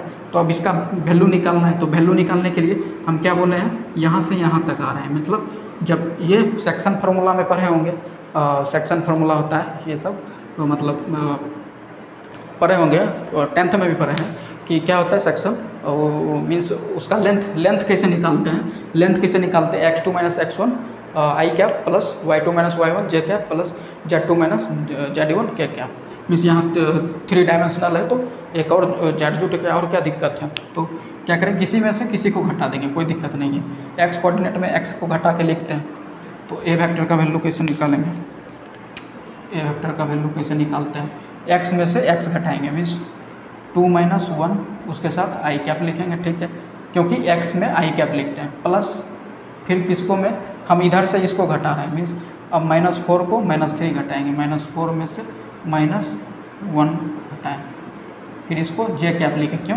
क्योंकि वो y कंपोनेंट है। ठीक है, अब z कंपोनेंट क्या है 11 और 3, अब यहाँ से यहाँ घटा रहे हैं तो प्लस 11 - 3 के कैप, क्योंकि z कोऑर्डिनेट है, z को क्या लिखते हैं के कैप। अब इसको सॉल्व कर देंगे तो ये क्या हो गया आई कैप, और ये क्या हो गया -3 जे कैप, और ये क्या हो गया +8 के कैप। ए वेक्टर का वैल्यू ये आ गया। ठीक है, अब उसी तरह बी वेक्टर का वैल्यू फाइंड करेंगे, बी वेक्टर इक्वल टू, अब इसमें से इसको घटाते हैं या इसमें से इसको घटाते हैं, कोई दिक्कत नहीं है, हम इसमें से इसको घटाते हैं, मीन्स 3 माइनस यहाँ -1 इसके साथ आई कैप, क्यों, क्योंकि x component, y component -2 plus -2 और इसमें माइनस करेंगे -2, अब क्या लिखेंगे जे कैप, ठीक है, प्लस अब जेड कंपोनेंट क्या है 10 -3 के कैप। अब इसको सिंप्लीफाई कर देंगे तो ये 4 I कैप और -4 जे कैप और ये +7 के कैप। इस तरह से कुछ आया है, -4 -4 7 4 -4 7 ये आ गया बी वेक्टर, ये आ गया, ठीक। अब इसमें वैल्यू पुट कर देंगे, बन जाएगा, आंसर आ जाएगा। तो हम अब डॉट प्रोडक्ट हम बता चुके हैं कैसे निकालते हैं, आई के कोफिशिएंट के आई के साथ, जे के कोफिशिएंट को जे के साथ, के कोफिशिएंट को के साथ मल्टीप्लाई कर देंगे। तो यहाँ 1 × 4 क्या हो गया 4 हो गया, फिर यहाँ -3 × -4 +12 हो गया, ठीक है। फिर यहाँ 8 प्लस यहाँ पे 7 है, 8 × 7 8 7 56 हो गया, ठीक। अब डिवाइड बाय मैग्नीट्यूड कैसे निकालते हैं, √अंडर आई जे के का कोफिशिएंट का स्क्वायर, इस 4 चौक 16 +16 और ये +49। तो इसको सॉल्व करेंगे क्या होगा, 4 2 6 6 12 12 12 2 5 2 72 और ये कैसे क्या हो गया 32 49 9 2 11 4 3 7 8 मीन्स √81 मतलब 72/9 9 8 72 मीन्स 8 आंसर आ गया, 8 आंसर। तो यहाँ पे हम क्रॉस प्रोडक्ट देखते हैं, क्रॉस प्रोडक्ट डॉट प्रोडक्ट देख लिया, उसका प्रॉपर्टीज देख लिया, प्रोजेक्शन देख लिया, अब क्रॉस प्रोडक्ट देखते हैं। तो क्रॉस प्रोडक्ट किसको कहते हैं, क्रॉस का वैल्यू मतलब ये मल्टीप्लाई का साइन होता है, ये क्रॉस, इसको क्रॉस बोलते हैं, डॉट इसको बिंदी को बोलते हैं, डॉट इसको क्रॉस बोलते हैं, ठीक। तो क्रॉस प्रोडक्ट अब 2 वेक्टर ए वेक्टर और बी वेक्टर का बीच का क्रॉस निकालेंगे तो सेम होगा डॉट प्रोडक्ट की तरह, लेकिन उसमें साइन कॉस थीटा होता है, इसमें साइन थीटा होगा और उसके साथ साथ एक एन कैप होगा। एन कैप क्या होता है, जैसे 2 वेक्टर के बीच का हम क्रॉस प्रोडक्ट निकाले हैं तो वो दोनों बीच के वेक्टर का जो क्रॉस प्रोडक्ट निकालेंगे उसका वो जो परपेंडिकुलर होता है उसको मतलब उसका यूनिट डायरेक्शन मतलब ये यूनिट वेक्टर है। एन कैप क्या है, यूनिट वेक्टर है, मीन्स यहाँ पे समझते हैं ए का मैग्नीट्यूड इंटू बी का magnitude into sine theta N cap. Theta क्या है, angle between A vector and B vector, ठीक है, दोनों वेक्टर के बीच का एंगल है। और एन कैप क्या है, ये यूनिट वेक्टर है, लेकिन वो दोनों वेक्टर के परपेंडिकुलर होगा। कैसे, जैसे यहाँ पे एक ए वेक्टर हो गया और ये बी वेक्टर हो गया, ये ए वेक्टर हो गया, ये बी वेक्टर हो गया। तो राइट हैंड थंब रूल से हम पढ़े हुए हैं फ्लेमिंग, तो ए क्रॉस बी मीन्स ये जो अंगूठा का जिस तरह डायरेक्शन होगा वो ये जो पाम का है ये फर्स्ट वेक्टर पर रखेंगे, उसको बी सेकेंड वेक्टर के तरफ लेके चलेंगे, तो उस दौरान अंगूठा का जो डायरेक्शन होगा वो यूनिट वेक्टर का डायरेक्शन होगा। तो ए से बी की ओर जाएंगे तो ए क्रॉस बी निकाल रहे हैं, तो ए से बी के जाएंगे तो अंगूठा कैसे आ रहा है, बोर्ड के परपेंडिकुलर, तो ये एन वेक्टर हो गया, ठीक है। अगर हम बी क्रॉस ए निकालते हैं, बी से ए की ओर जाएंगे तो ये जो है पूरा चारों अंगूल बी पे रखेंगे, बी पे रख दिए, राइट हैंड बी पे रख दिए और ए के तरफ लेके जाएंगे। तो ए के तरफ लेके गए तो अंगूठा का डायरेक्शन किधर है, बोर्ड के अंदर है, तो यूनिट वेक्टर का डायरेक्शन बोर्ड के अंदर है, जो कि यूनिट वेक्टर दोनों ए और बी के परपेंडिकुलर होगा, ए और बी के परपेंडिकुलर होगा, ठीक है। यहाँ पे ये समझ गए, ये थीटा हो गया, ये बी वेक्टर, ये ए वेक्टर, तो इसके परपेंडिकुलर ऐसे ये एन कैप होगी, मतलब ये बोर्ड के परपेंडिकुलर है ये एन वेक्टर, या इसको ऐसे भी शो कर सकते हैं, कोई दिक्कत नहीं है। जैसे ये ए वेक्टर हो गया और ये बी वेक्टर हो गया, ए वेक्टर ये बी वेक्टर, तो ये इसके परपेंडिकुलर, ये दोनों पे परपेंडिकुलर होगा, दोनों पे ये एन कैप, इसको यूनिट वेक्टर बोलते हैं। ए क्रॉस बी जो निकालेंगे तो उसमें आता है, ठीक है। तो ये परपेंडिकुलर ऑफ ए वेक्टर। अब आगे देखते हैं, अब नोट में हम ये देखते हैं, ये बहुत इंपॉर्टेंट है ये सब। नोट में क्या देखते हैं, जब हम ए क्रॉस बी निकालते हैं, अगर डॉट प्रोडक्ट निकालते थे तो ए डॉट बी लिखें या बी डॉट ए लिखें, मीन्स सिमेट्रिक होता था, मतलब बराबर होता था कि उसमें तो क्योंकि उसमें यूनिट वेक्टर नहीं होता था। यूनिट वेक्टर क्या शो करता है, 2 वेक्टर के बीच का जो हम निकालते हैं उसका डायरेक्शन शो करता है। मीन्स ए क्रॉस बी निकालेंगे तो इसका डायरेक्शन बोर्ड के परपेंडिकुलर होगा, लेकिन इसको जब हम रिवर्स लिखेंगे तो माइनस साइन आ जाएगा। माइनस क्यों आएगा, वो यूनिट वेक्टर के कारण, क्यों, बी से ए की ओर जा रहे थे, बोर्ड के अंदर होगा, उन यूनिट डायरेक्शन जस्ट रिवर्स हो गया, इसलिए हो गया, ठीक है। अब ए क्रॉस है मीन्स कोई भी वेक्टर के खुद का क्रॉस निकालेंगे तो 0 होगा, क्यों, क्योंकि इस पे पुट करेंगे तो साइन थीटा का वैल्यू, जब 2 वेक्टर दोनों वेक्टर के सेम वेक्टर के बीच एंगल क्या है, 0 है, तो साइन 0 का वैल्यू 0, तो 0 पुट करेंगे तो ये पूरा 0 हो जाएगा, तो a cross b means a cross a equal to 0 हो जाएगा। ठीक है, ये हो गया, ये हो गया। अब क्या है, ये बहुत इंपॉर्टेंट है, ये दोनों इंपॉर्टेंट है। जैसे a वेक्टर का cross b plus minus c के साथ निकालेंगे, मतलब जो वेक्टर का क्रॉस जिस तरफ है पहले उसको लिखेंगे। मीन्स यहाँ क्रॉस लेफ्ट साइड है तो क्रॉस के इधर जो ए वेक्टर जो है क्रॉस के इधर वो पहले आएगा। मीन्स लेफ्ट क्रॉस अगर राइट साइड है तो वो पहले आएगा। ठीक है, मतलब क्या, जैसे ए वेक्टर है तो क्रॉस पहले आएगा, क्रॉस ए पहले लिखेंगे ए वेक्टर, फिर क्रॉस लिखे, फिर ए क्रॉस बी हो गया, फिर बीच में क्या है प्लस माइनस। अब जो क्रॉस के लेफ्ट साइड है वही पहले आएगा, तो ए क्रॉस लिखे, ए क्रॉस इसके साथ बचा क्या सी, तो ए क्रॉस सी हो गया। अब ठीक इसके जस्ट रिवर्स में क्या लिखेंगे, यहाँ पे क्रॉस क्या आ रहा है, बाद में आ रहा है, क्रॉस बाद में आ रहा है, मतलब वो जो हम क्रॉस निकालेंगे वो बाद में ही आना चाहिए। यहाँ पे पहले में क्रॉस था तो सब में पहले आ रहा है, सब में पहले आ रहा है। ठीक है, ए क्रॉस आ रहा है, ए क्रॉस पहले आ रहा है। अब इसमें ए क्रॉस जो है बाद में आएगा, यहाँ पे बाद में आया, यहाँ पे बाद में, तो यहाँ समझते हैं ए क्रॉस बाद में आना चाहिए, तो ए क्रॉस किसके साथ, बी के साथ, तो बी क्रॉस ए हो गया, बी क्रॉस ए, बीच में क्या है प्लस माइनस। अब जो ए क्रॉस वाला जो लास्ट में आएगा तो लास्ट में है यहाँ सी क्रॉस ए होगा, सी क्रॉस ए। तो इसमें ध्यान रखना है कि जो क्रॉस अगर लेफ्ट साइड है तो लेफ्ट साइड क्रॉस पहले आएगा, अगर राइट साइड है तो राइट साइड क्रॉस आएगा। ठीक है, तो यहाँ पे और ये यहाँ पे ये है, दो वेक्टर का अगर हम क्रॉस प्रोडक्ट निकालते हैं और उसका मैग्नीट्यूड निकाल लेते हैं तो उसको किसका वैल्यू देगा, ए क्रॉस बी का मैग्नीट्यूड निकाल लेते हैं तो वो एरिया ऑफ पैरेललोग्राम का वैल्यू देगा, whose adjacent vectors A and B, मतलब पैरेललोग्राम का एडजेसेंट वेक्टर जो ये है वो ए एंड बी है। तो ए क्रॉस बी का जब मैग्नीट्यूड निकालेंगे तो किसका वैल्यू दे देगा, एरिया ऑफ पैरेललोग्राम। अब पाँचवा समझते हैं, ये क्रॉस प्रोडक्ट हम कैसे निकालते हैं, ये इंपॉर्टेंट है। तो डिटर्मिनेंट लिखेंगे, पहले डिटर्मिनेंट लिख दिया और आई जे के लिखेंगे। आई जे के क्या है, एक्स वाई जेड का यूनिट वेक्टर है। ठीक है, X axis Y axis Z axis का यूनिट वेक्टर है, यूनिट डायरेक्शनल वैल्यू है। ठीक है, तो अब क्या लिखेंगे, एक ए वेक्टर का जो कंपोनेंट होगा एक्स वाई जेड या आई जे के का जो कोफिशिएंट होगा, वो कंपोनेंट जो होगा उसको हम सेकेंड रो में लिखेंगे और बी वेक्टर का जो कंपोनेंट होगा उसको थर्ड रो में लिखेंगे और इसको डिटर्मिनेंट के सहारे सॉल्व कर देंगे तो वही दो वेक्टर का क्रॉस वैल्यू निकल जाएगा। अब यहाँ पे है दो वेक्टर का क्रॉस प्रोडक्ट अगर 0 आ रहा है और दोनों अलग अलग वेक्टर है, इसका मतलब क्या होगा, दोनों वेक्टर पैरेलल है। पैरेलल कहने का मतलब है या तो ऐसे है या तो अपोजिट डायरेक्शन में। इसमें थीटा का वैल्यू 0 है, इसमें थीटा का वैल्यू पाई है। ठीक है, साइन 0 पुट करेंगे तो ये पूरा वैल्यू 0 आएगा, अगर पाई पुट करेंगे तो भी 0 आएगा। इसका मतलब दो वेक्टर आपस में पैरेलल है तभी उसका वैल्यू 0 आएगा। ठीक है, और एक दूसरे के विपरीत में है तभी उसका वैल्यू 0 आएगा। ठीक है, अब आगे देखते हैं। तो यहाँ पे क्रॉस प्रोडक्ट पे एक क्वेश्चन लिया, जेएमएस 2019 का क्वेश्चन है, उसको सॉल्व करेंगे। ठीक है, क्वेश्चन क्या है, let A vector equal to इतना and B vector equal to इतना, बी टू वेक्टर्स मीन्स ये दोनों वेक्टर है, दो वेक्टर है। इफ़ ए वेक्टर मीन्स ये कौन सा ए है, इंग्लिश वाला ए है, इंग्लिश वाला ए है, ना कि ए वेक्टर है।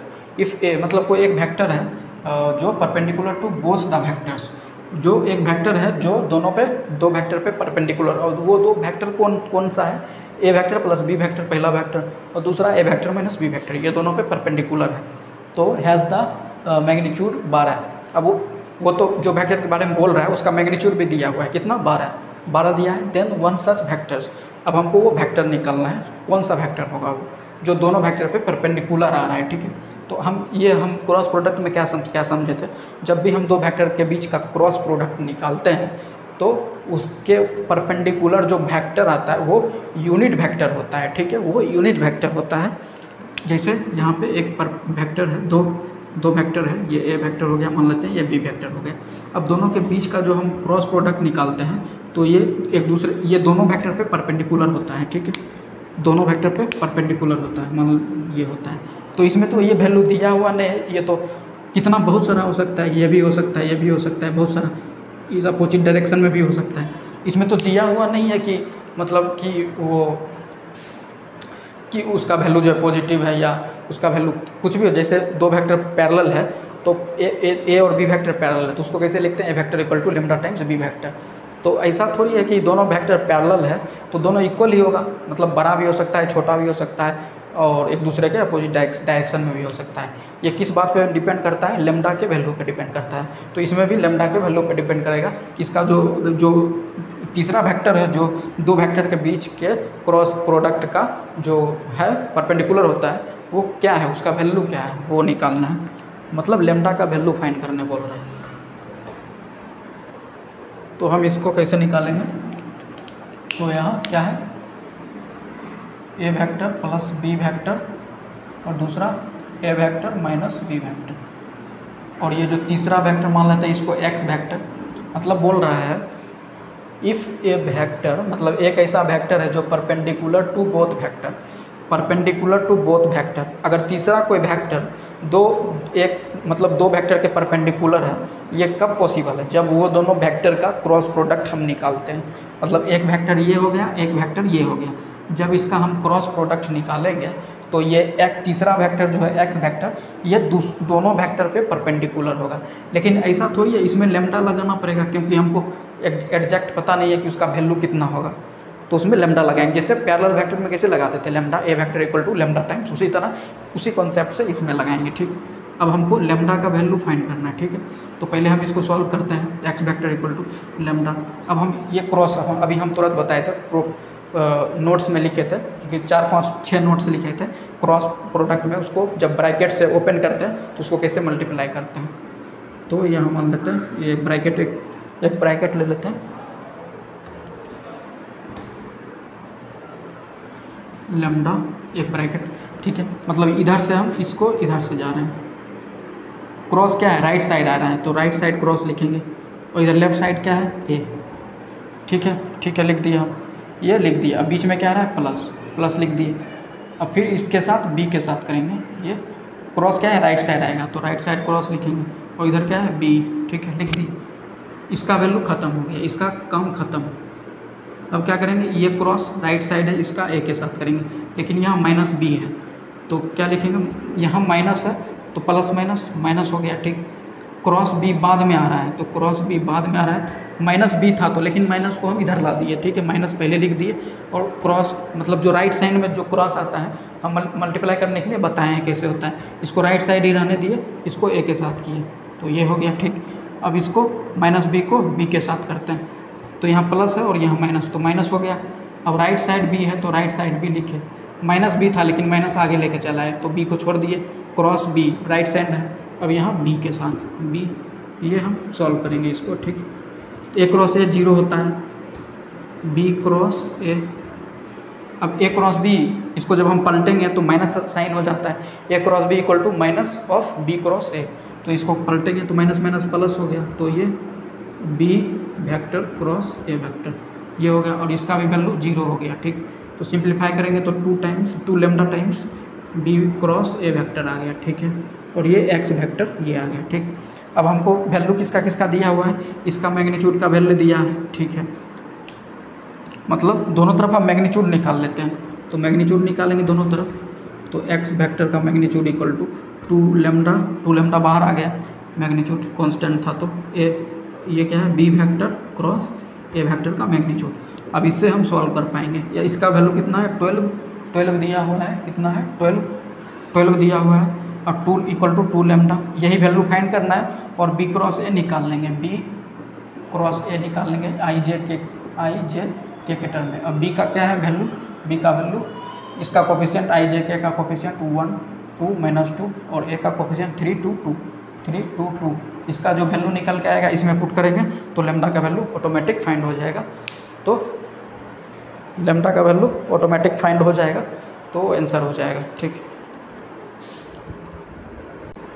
तो चलिए यहाँ पे एक और इम्पॉर्टेंट टॉपिक की शुरुआत क्या है, scalar triple product. Scalar triple product, या इसको एसटीपी बोलते हैं, केमिस्ट्री वाला स्टैंडर्ड टेम्परेचर प्रेशर नहीं, ये मैथ वाला है। स्केलर ट्रिपल प्रोडक्ट, इसको क्या बोलते हैं, बॉक्स प्रोडक्ट भी बोलते हैं, एसटीपी और स्केलर ट्रिपल प्रोडक्ट और बॉक्स प्रोडक्ट बोलते हैं। इसमें क्या होता है कि मतलब 3 वेक्टर है, फर्स्ट 2 वेक्टर का क्रॉस प्रोडक्ट अगर तीसरे वेक्टर के साथ डॉट प्रोडक्ट के साथ जुड़ा हो तो उसका वैल्यू क्या होता है, एक हम स्क्वायर के टर्म में लिखते हैं स्क्वायर, और उसके अंदर में क्या है तीनों वेक्टर लिखते हैं, ए बी सी तीनों लिख दिए, ये इसके इक्वल होता है। मीन्स इसका फॉर्मूला क्या होता है, दो वेक्टर का क्रॉस प्रोडक्ट तीसरे वेक्टर के साथ डॉट है तो उसका वैल्यू स्केलर ट्रिपल प्रोडक्ट लिखते हैं, मीन्स स्क्वायर के अंदर लिखते हैं, और वो उसको भी क्या लिखते हैं इक्वल टू डिटर्मिनेंट के फॉर्म में लिखते हैं। ए बी सी जिस ऑर्डर में है उस ऑर्डर में ए वेक्टर का कंपोनेंट्स फर्स्ट रो में, बी वेक्टर का कंपोनेंट सेकंड रो में, सी वेक्टर का कंपोनेंट्स थर्ड रो में लिखते हैं। मीन्स उस मेरे कहने का क्या मतलब है, वेयर ए बी सी का वैल्यू क्या है, मीन्स ए वन आई क्या प्लस ए टू जे क्या प्लस ए थ्री क्या, means A one A two A three क्या है components of A vector, B one B two B three क्या है components of B vector, C one C two C three क्या है components of C vector. यहाँ पे ये 3D में है, मतलब एक्स वाई जेड कोऑर्डिनेट का कंपोनेंट्स दिया हुआ है। ठीक है, अब कुछ प्रॉपर्टीज़ देख लेते हैं, इंपॉर्टेंट प्रॉपर्टीज़। ठीक है, जैसे यहाँ पे ए वेक्टर, बी वेक्टर और सी वेक्टर है, तीन वेक्टर है, और दोनों को एक क्लॉकवाइज डायरेक्शन में लेते हैं, एरो के सहारे दिखाते हैं। ए से बी की तरफ गए, बी से सी की तरफ गए, अब सी से ए की तरफ में गए। ठीक है, ये साइक्लिक ऑर्डर है, मीन्स एक साइकिल में चल रहा है। अगर एक साइकिल में चल रहा है तो ठीक है, अगर साइकिल डिस्टर्ब होगा तो नेगेटिव साइन उसके आगे आ जाएगा। जैसे हम यहाँ पे निकाले हैं स्केलर ट्रिपल प्रोडक्ट निकाले हैं ए बी सी का, इसको हम क्या लिख सकते हैं, जैसे ए बी सी, ए से शुरू हुआ है तो ए के बाद बी आना चाहिए, बी के बाद सी आना चाहिए, means A B C means cyclic order है। इक्वल टू यहाँ ए है, अब ए के बाद क्या होता है बी, तो बी से स्टार्ट करते हैं, बी से स्टार्ट किए, यहाँ से बी से स्टार्ट किए, अब सी आना चाहिए सी, उसके बाद ए आना चाहिए, सी आया ए आया। ठीक है, ये इक्वल है। ठीक, अब बी लिख दिए, अब सी से स्टार्ट करते हैं, सी के बाद क्या आना चाहिए ए, उसके बाद बी, तो C vector A vector B vector, मतलब स्क्वायर के अंदर आया। तो ये तीनों इक्वल है विथ पॉजिटिव साइन। अगर हम साइक्लिक ऑर्डर में है तो पॉजिटिव वैल्यू आ रहा है, अगर साइक्लिक डिस्टर्ब किया तो निगेटिव वैल्यू आएगा। जैसे यहाँ पे ए से स्टार्ट किए, ए से स्टार्ट किया, साइक्लिक ऑर्डर में ए बी सी होना चाहिए, ए बी सी, ए से बी, बी से सी, ऐसे आना चाहिए। लेकिन यहाँ पे क्या हुआ, ए उसके बाद डायरेक्ट सी आ गया, मतलब ए यहाँ बी है लेकिन उल्टा साइड चल गया, मतलब साइक्लिक ऑर्डर को डिस्टर्ब कर दिया। जब भी साइक्लिक ऑर्डर डिस्टर्ब हो तो उसके साथ उसके आगे माइनस लगा देंगे, तो यहाँ माइनस हो गया। ठीक है, उसके आगे भी प्रॉपर्टीज़ देखते हैं जो कि बहुत इंपॉर्टेंट है सर। तो यहाँ पे इसका अगला प्रॉपर्टीज़ देखते हैं, दूसरा प्रॉपर्टीज़, तीसरा चौथा क्या है देखते हैं। ये क्या है, इस फॉर्म में दिया है, ये लंबा है, पहले ये देख लेते हैं। जैसे ये साइक्लिक प्रोसेस में दिया हो, जैसे ए क्रॉस बी, बी क्रॉस सी, सी क्रॉस है, इस टाइप का, और वो बॉक्स में बंद हो, बॉक्स ये this one equal to box of A B C का होल स्क्वायर होता है। तो जेईई मेंस 2014 में पूछा गया था ये क्वेश्चन इस टाइप का, जेईई मेंस 2014 में पूछा गया था। लेकिन यहाँ पे क्या था, के टाइम्स, मतलब ये क्वेश्चन था और K times A B C box का होल स्क्वायर था, और ऑप्शन में ए बी सी में कुछ वैल्यू दिया था, तो इसका वैल्यू डायरेक्ट क्या हो जाएगा, के का वैल्यू 1 होगा, क्योंकि डायरेक्ट ये फार्मूला होता है ये, तो के का वैल्यू 1, ये जो कि जेईई मेंस 2014 में पूछा गया था। ठीक है, अब दूसरा देखते हैं, ऊपर में जो इतना बड़ा लंबा लिखा हुआ है उसको देखते हैं। यहाँ पे जो है alpha times A vector, beta times B vector, gamma times C vector, मतलब ए बी सी इसमें भी है, फर्स्ट में भी है, सेकेंड में भी है, A vector B vector C vector, और थर्ड में भी है A vector B vector C vector. और A vector B vector C vector का कोफिशिएंट क्या है, फर्स्ट में क्या है अल्फा बीटा गामा, और सेकेंड में क्या है एल एम एन, और थर्ड में क्या है एक्स वाई जेड, जो कि रियल वैल्यू है, रियल नंबर है, मीन्स उसका वैल्यू कांस्टेंट है, कोई अल्फा बीटा गामा और एल एम एन और एक्स वाई जेड क्या है, कोई कांस्टेंट है, रियल वैल्यू। तो इस अगर ऐसा जब दिखे बॉक्स के अंदर इतना लंबा, तो उसको हम क्या लिख सकते हैं, एक डिटर्मिनेंट बनाएंगे, डिटर्मिनेंट, और पहले जो सब में ए बी सी आ रहा है बॉक्स के अंदर, तो उसको बाहर ले लेंगे। तो ए बी सी बॉक्स के अंदर उसको बाहर ले लिए, और इसके साथ मल्टीप्लाई को क्या होगा डिटर्मिनेंट। अब डिटर्मिनेंट में फिल कैसे करेंगे, कॉलम वाइज फिल करेंगे, first column, second column, third column. First column में क्या फिल करेंगे, ए का कोफिशिएंट, ए का कोफिशिएंट, बी का कोफिशिएंट, कोफिशिएंट फिल करेंगे। ए का कोफिशिएंट क्या क्या है, अल्फ़ा, फिर एल, फिर एक्स, तो अल्फ़ा एल एक्स, और वो कॉलम वाइज फिल करेंगे। फर्स्ट कॉलम में क्या रहेगा, ए का कोफिशिएंट, सेकंड कॉलम में बी का कोफिशिएंट, बी वेक्टर का कोफिशिएंट, और थर्ड कॉलम में क्या रहेगा, सी वेक्टर का कोफिशिएंट। तो यहाँ पे ए वेक्टर का कोफिशिएंट क्या हो गया, अल्फ़ा एल एक्स, और सेकंड रो में, सेकंड कॉलम में क्या भरेंगे, बी वेक्टर का कोफिशिएंट, बीटा एम और वाई, बीटा एम और वाई। और थर्ड कॉलम में क्या भरेंगे, सी वेक्टर का कोफिशिएंट। तो क्या क्या है, गामा एन और जेड, गामा एन और जेड, इस तरह से फिल करेंगे, इसको याद रखना है, ठीक है। और क्या है तीसरा, क्या है ये इस टाइप का ना। पहले इस पे एक एग्जांपल देख लेते हैं जो समझ में आएगा। एक एग्जांपल देख लेते हैं, जैसे एक एग्जांपल देख लेते हैं, जैसे यहाँ पे एक एग्जांपल देखते हैं। एग्जांपल बॉक्स के अंदर क्या है, A vector minus B vector, फिर B vector minus C vector, फिर C vector minus A vector equal to what, ये फाइंड करना है, ये वाला इसका वैल्यू फाइंड करना है। तो किससे फाइंड करेंगे, इस वाला फार्मूला, ये वाला प्रॉपर्टीज जो है इससे फाइंड करेंगे। क्या है इसमें देख लेते हैं, इसका फार्मूला क्या है, डायरेक्ट लिखेंगे डिटर्मिनेंट ऑफ क्या, box of A B C. सब में क्या है, ए बी सी नहीं है इसमें बी सी है तो ए नहीं है, इसमें सी ए है तो बी नहीं है, मतलब सब में से क्या कॉमन होगा, ए बी सी बॉक्स के अंदर, A B, A vector B vector C vector, ये बॉक्स के अंदर से तो ये बाहर होगा, ये फार्मूला होता है, ठीक है। अब इसमें first column, second column, third column में क्या भरते हैं, फर्स्ट कॉलम में क्या भरते हैं, ए का कोफिशिएंट, ठीक है। ए का कोफिशिएंट देखते हैं इसमें, तो इसमें ए का कोफिशिएंट, इसमें ए का कोफिशिएंट, इसमें तो first column, second column, third column. First column में ए का कोफिशिएंट देखेंगे, फर्स्ट कॉलम में ए का कोफिशिएंट क्या है 1, फिर इसमें ए का कोफिशिएंट नहीं है तो 0 होगा, फिर इसमें ए का कोफिशिएंट क्या है -1, ठीक है, लिख दिए। अब सेकंड में बी का कोफिशिएंट लिखते हैं सेकंड कॉलम में, तो बी का कोफिशिएंट क्या है यहाँ पे -1, फिर इसमें क्या है 1, फिर इसमें क्या है बी नहीं है तो मतलब उसका कोफिशिएंट 0 है। अब इसमें क्या करते हैं, सी वेक्टर का कोफिशिएंट लिखते हैं। फर्स्ट में सी वेक्टर का कोफिशिएंट नहीं है, सेकंड में क्या है -1 और थर्ड में क्या है सी का +1 लिख दिए, मीन्स 1। अब इसको सॉल्व करेंगे, सॉल्व करके जो आएगा उसको इससे मल्टीप्लाई करके वही आंसर होगा। तो इसमें ये डिटरमिनेंट का वैल्यू फाइंड करते हैं, डिटरमिनेंट का वैल्यू 0 आता है, इसका मतलब ये पूरा का value 0 into something A B C box, तो इसका वैल्यू 0 आ गया, तो ये वैल्यू 0 हो गया, ठीक है। तो इसमें अगला क्या है, ये प्रॉपर्टीज है, ये इसको भी देख लेते हैं। जैसे यहाँ पे क्या है, ए बी सी का coefficient alpha beta gamma, means क्या हो गया, इसमें फर्स्ट टर्म क्या है, फर्स्ट टर्म सिर्फ ए है, इसमें क्या था ए बी सी तीनों था लेकिन इसमें सिर्फ ए है। सेकेंड टर्म में क्या है, सिर्फ इसमें सिर्फ बी है लेकिन इसमें ए बी सी तीनों था। फिर थर्ड टर्म में क्या है, ए बी सी तीनों था इसमें लेकिन इसमें सिर्फ सी है। तो इस फार्मूला पे यूज कर लेंगे जो अभी बताए थे ये फार्मूला, तो फार्मूला यूज करेंगे determinant of something into A B C का बॉक्स, ए बी सी का बॉक्स लिखेंगे, ठीक है। अब डिटर्मिनेंट कैसे फिल करते हैं, ए का कोफिशिएंट को फर्स्ट कॉलम में, बी का कोफिशिएंट को सेकंड कॉलम में, सी का कोफिशिएंट को थर्ड कॉलम। तो ए का कोफिशिएंट क्या है अल्फा, ए का कोफिशिएंट सिर्फ ए ही है, बाकी सब 0। फिर बी का कोफिशिएंट सेकंड कॉलम में फिल करते हैं, तो बी का कोफिशिएंट क्या है बीटा है सिर्फ, वो भी क्या है सेकंड में है, मीन्स सेकंड में बीटा है, और थर्ड में क्या है गामा है। मीन्स इसको कैसे फिल करते थे, ये यहाँ पे ए बी सी था तो ए बी सी फिल किया, फिर इसमें ए क्या है 0 है तो बी क्या है, तो सिर्फ इसमें भी वही करेंगे। क्या है, इसमें ए तो नहीं है तो ए 0 हो गया, बी का क्या है बीटा, सी नहीं है 0। फिर इस थर्ड कॉलम में सी का कोफिशिएंट लिखते हैं, तो फर्स्ट में सी नहीं है तो 0, फिर सेकंड में सी नहीं है 0, सिर्फ थर्ड में सी है, वो भी क्या है गामा वैल्यू है। तो इसको सॉल्व करेंगे, ये डिटरमिनेंट का वैल्यू अल्फा बीटा गामा होता है टाइम्स ए बी सी होता है, तो इसमें ये होता है।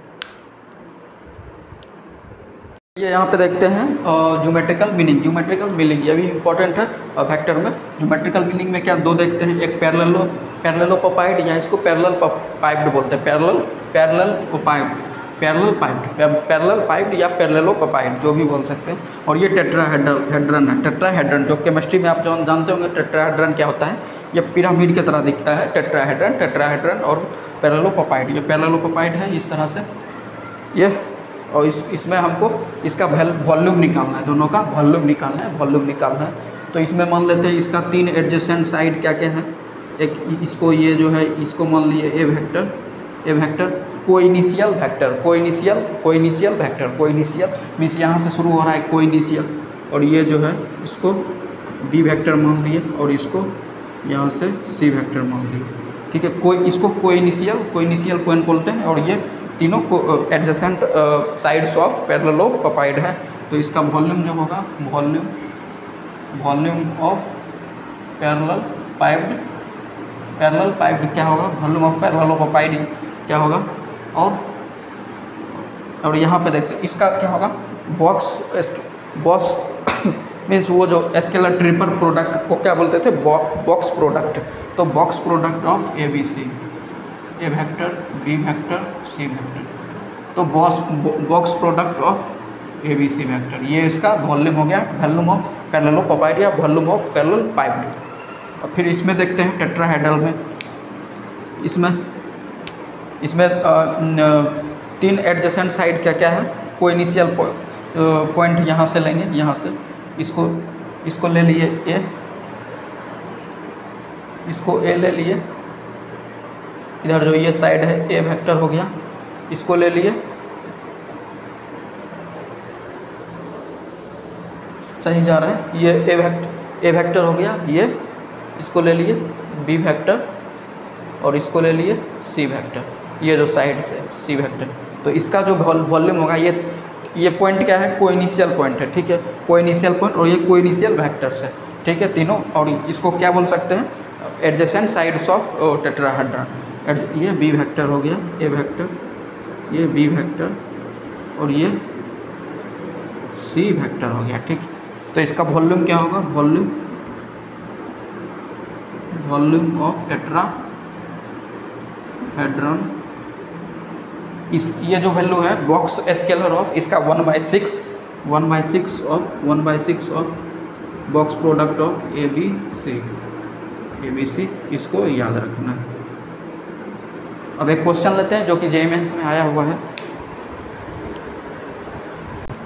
तो चलिए यहाँ पे देखते हैं, जेईई मेंस 2020 का क्वेश्चन है। जेईई मेंस 2020 पैरेललोपाइड पे है, जो अभी हम कॉन्सेप्ट बताए थे, उसका वॉल्यूम क्या होता है, बॉक्स स्केलर ऑफ, मतलब scalar triple product of A B C होता है, ठीक है। अब यहाँ पे क्वेश्चन पढ़ते हैं, if a volume of parallelepiped whose coterminous edges are given by the vectors A B and C is 158, means parallelepiped का वॉल्यूम दिया हुआ है इतना क्यूबिक यूनिट, ठीक है।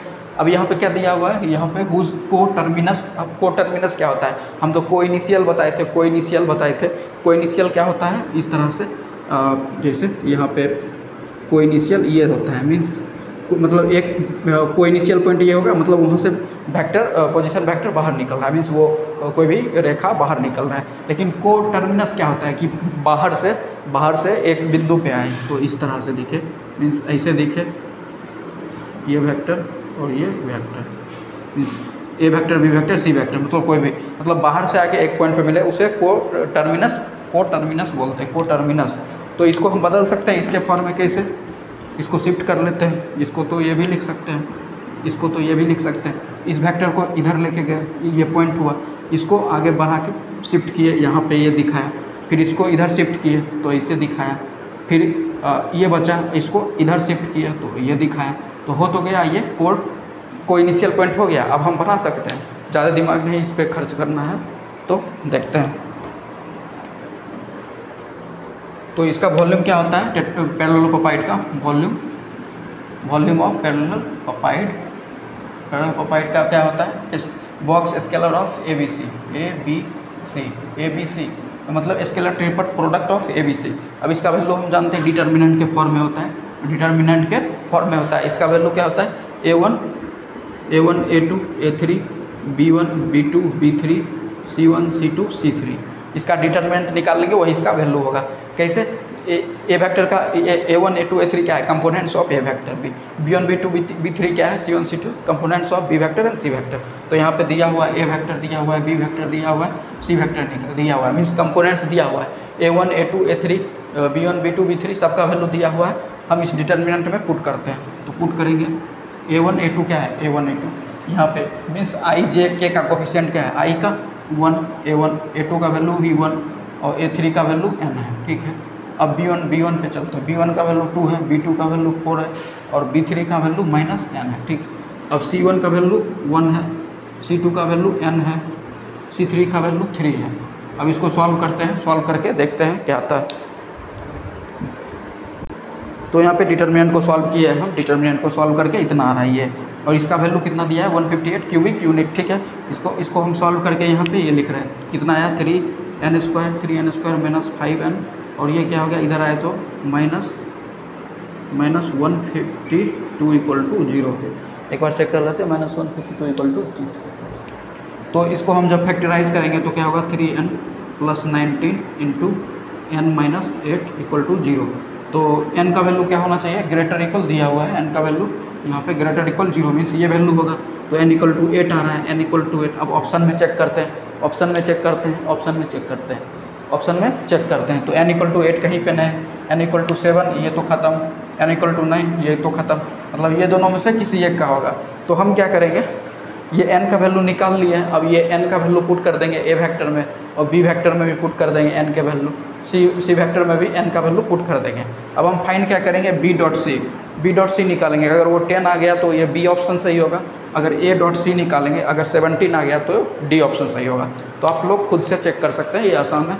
अब हम आगे बढ़ते हैं।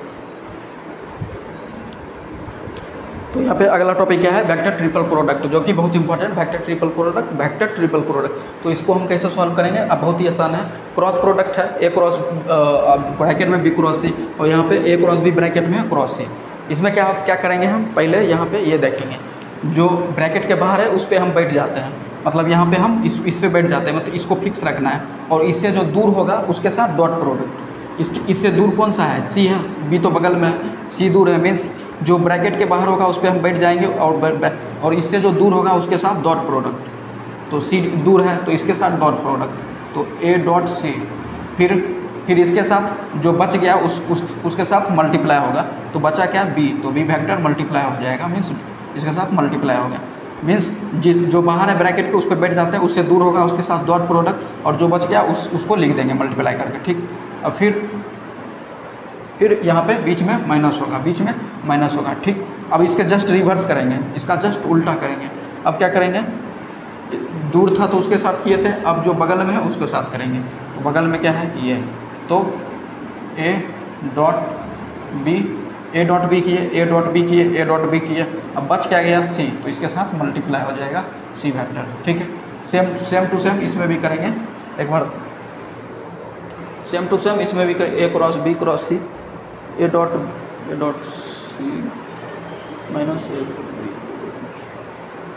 हाँ ठीक है, ये समझ आ गया, ये समझ में आ गया। अब इसको देखते हैं, A vector cross B vector bracket में है, बाहर में क्या है ये, तो इस पर हम बैठ जाते हैं, सी वेक्टर पे बैठ जाते हैं, और यहाँ से देखते हैं कि पहले इससे दूर कौन सा वेक्टर है, दूर कौन सा वेक्टर है, ये तो नज़दीक हो गया सी से, ये दूर हो गया, तो इसके साथ डॉट प्रोडक्ट, तो ए डॉट सी लिख दिए, ठीक। अब मल्टीप्लाई किससे करेंगे, जो बच गया, बचा क्या बी वेक्टर, तो बी वेक्टर से मल्टीप्लाई हो गया, ठीक।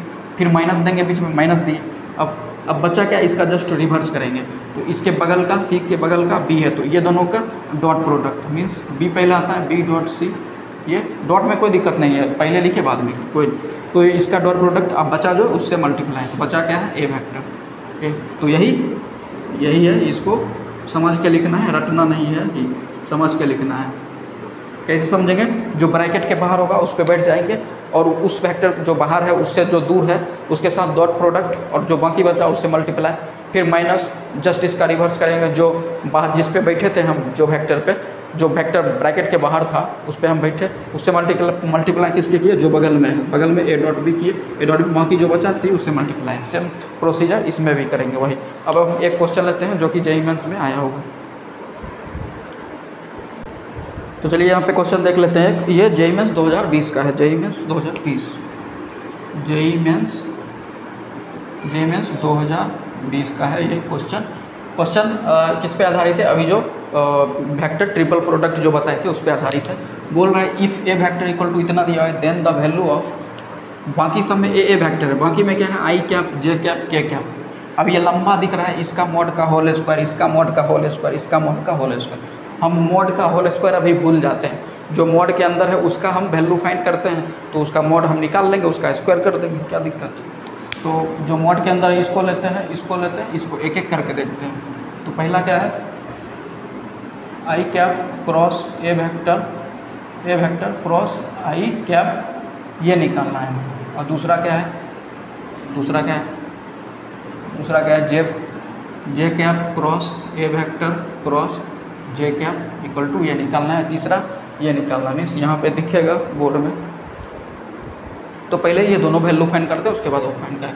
तो हम जो कर रहे हैं उसको हम जो अभी हम वेक्टर ट्रिपल प्रोडक्ट में पढ़े थे, कैसे जो ब्रैकेट के बाहर है उस पर बैठ जाते हैं, बाकी उससे जो दूर है उसके साथ डॉट प्रोडक्ट। बाहर जो है ब्रैकेट उस पर बैठ जाते हैं, उससे जो दूर है उसके साथ डॉट प्रोडक्ट। तो आई कैप डॉट आई कैप और जो बाकी बचा उससे मल्टीप्लाई इनटू ए वेक्टर, फिर बीच में माइनस। अब दूर का किए थे डॉट प्रोडक्ट, अब जो नज़दीक में उसके साथ डॉट प्रोडक्ट। तो नज़दीक में ए वेक्टर है तो आई, तो ए वेक्टर लिखें या आई वेक्टर, पहले जो कुछ भी ये दोनों का dot product, A vector dot I cap जो बाकी बच गया उससे मल्टीप्लाई आई कैप। ठीक है, अब इसको सॉल्व करेंगे। आई डॉट आई क्या होता है, आई डॉट आई क्या होता है, 1 होता है, जो हम पढ़ चुके हैं। 1 होता है, 1 से मल्टीप्लाई होगा ए से, तो ए ही रहेगा माइनस। अब ए डॉट आई निकालेंगे, ए का वैल्यू क्या है, ए का वैल्यू क्या है, ए का value 2i cap plus J cap plus 2k cap. अब हमको ए डॉट आई निकालना है, तो इससे जब हम A dot I means I से मल्टीप्लाई करेंगे 2i plus J cap plus 2k cap, dot product I के साथ करेंगे। तो डॉट प्रोडक्ट में क्या होता है कि आई को आई के साथ मल्टीप्लाई करते हैं, जे को जे, के को के साथ मल्टीप्लाई करते हैं। लेकिन यहाँ पे तो सिर्फ क्या है, आई है, तो जे और के मीन्स 0j प्लस 0k, इस तरह से इसको लिखेंगे। अब डॉट प्रोडक्ट है तो इसको मल्टीप्लाइंग आई के साथ, जे के साथ, के साथ, तो ये दोनों टर्म 0 हो गया, जे वाला, तो बचा गया 2, तो 2 आया। ए dot A vector dot I cap क्या आया, 2 आया, 2 आया, इसका वैल्यू 2 आया, तो इसका वैल्यू 2 आया, तो इसको ए माइनस 2 आई लिख सकते हैं। ठीक, अब यहाँ पे देखते हैं, A vector minus 2 I cap, तो यहाँ से ए वेक्टर, यहाँ से इसको मिटाते हैं। अब ए वेक्टर का वैल्यू ये दिया हुआ है, ए वेक्टर का ये वैल्यू दिया है, तो 2i को इधर लेके आते हैं, A vector minus 2 I cap equal to क्या बचेगा, ये j प्लस 2k। ठीक है, ये इसका वैल्यू इसमें पुट कर सकते हैं, A vector minus 2 I cap, A vector minus 2 I cap equal to क्या आ जाएगा, j vector plus 2k cap, ये आ जाएगा, j cap plus 2k cap आ गया। तो इसको वैल्यू, इसका वैल्यू निकाल लिया। अब हम चलते हैं किस पे, अब हम चलते हैं ये जे कैप का। अब इसमें भी वही करेंगे, दूर के साथ डॉट प्रोडक्ट, जे डॉट जे, बाकी बचा उसके साथ मल्टीप्लाई, फिर माइनस नज़दीक के साथ करेंगे डॉट प्रोडक्ट, नज़दीक के साथ डॉट प्रोडक्ट, ए डॉट जे क्या, बाकी बचा उसके साथ मल्टीप्लाई, बाकी बचा उसके साथ मल्टीप्लाई, तो जे डॉट जे 1 हो गया, तो बचा क्या, ए वेक्टर माइनस, इसको हम सॉल्व करते हैं, ए और जे मीन्स जे डॉट निकालेंगे, इसके साथ डॉट जे निकालें तो जे के साथ मल्टीप्लाई होगा, बाकी सब 0, तो ये 1 हो गया, जे डॉट जे 1 हो गया, तो मतलब डॉट प्रोडक्ट आप जानते होंगे निकालना, तो 1 हो गया। ठीक है, इसका वैल्यू 1 आ गया, तो बचा क्या, 1 इंटू जे, इसको क्या लिख सकते हैं, A vector minus J vector, A vector minus J vector, यहाँ से ए आया। ठीक है, अब यहाँ से इस ए वेक्टर क्या दिया हुआ है, यहाँ से ए वेक्टर क्या दिया हुआ है, A vector 2i cap plus J cap plus 2k cap, तो यहाँ जे इसको लेफ्ट साइड लेके आते हैं, A vector minus J cap equal to बचा क्या, 2i cap plus 2k cap. ठीक है, तो इसका वैल्यू हम इसमें पुट कर सकते हैं, यहाँ पे पुट करेंगे, क्या होगा, ए वेक्टर माइनस जे क्या है, 2i plus 2k, 2i plus 2k cap. ठीक, ये आ गया, इसका वैल्यू ये आ गया। अब तीसरा क्या बचा हुआ है, तीसरा भी निकाल लेते हैं, तीसरा क्या है, ये के cap cross A vector cross के कैप, इसका वैल्यू हमको फाइंड करना है। तो दूर के साथ डॉट प्रोडक्ट, तो के कैप डॉट के कैप, बाकी बचा उसके साथ मल्टीप्लाई, फिर माइनस, फिर नज़दीक के साथ डॉट प्रोडक्ट, के कैप डॉट ए, या ए वेक्टर डॉट के कैप, कुछ भी लिख सकते हैं, डॉट प्रोडक्ट में कोई दिक्कत नहीं होता, और बाकी बचा जो उसके साथ मल्टीप्लाई। अब के 1 होता है, तो ये 1 इंटू ये ए वेक्टर हो गया, माइनस ए डॉट के करेंगे, ए डॉट के यहाँ से कर लेते हैं, ए डॉट के वेक्टर, तो ए वेक्टर कितना है, ये 2i प्लस जे प्लस 2k डॉट के करेंगे, तो बाकी सब 0 हो जाएगा, के साथ मल्टीप्लाई होगा, तो यहाँ बचेगा 2 इंटू 1 2, और के डॉट के 1 हो जाता है, तो 2 हो गया। तो इसका वैल्यू 2 हो गया, 2, इसका वैल्यू 2 हो गया, बाकी k है 2k कैप ये। अब यहाँ से वैल्यू हम फाइंड करेंगे इसका, यहाँ से फिर वैल्यू फाइंड करेंगे a minus 2k cap, a minus 2k cap. तो यहाँ से देखते हैं ए वेक्टर का वैल्यू क्या दिया हुआ है 2i cap plus j cap plus 2k cap. अब हमको ए वेक्टर माइनस 2k करना है, तो ये 2k इधर लेके आते हैं तो क्या होगा A vector minus 2k cap, बचा क्या 2i cap plus j cap. ये वैल्यू उठा के इधर रख सकते हैं, तो यहाँ रखेंगे तो क्या होगा, इसका वैल्यू कितना है, इसका 2i प्लस j, सबका वैल्यू निकाल लिया है। अब सबका हमको मैग्नीट्यूड निकालना है, सबका मैग्नीट्यूड निकालना है, सबका मैग्नीट्यूड निकालना है। तो इसका मैग्नीट्यूड निकालेंगे, मैग्नीट्यूड का क्या होता है आई जे के का कोफिशिएंट का होल स्क्वायर का रूट अंडर सम, तो 1 का स्क्वायर प्लस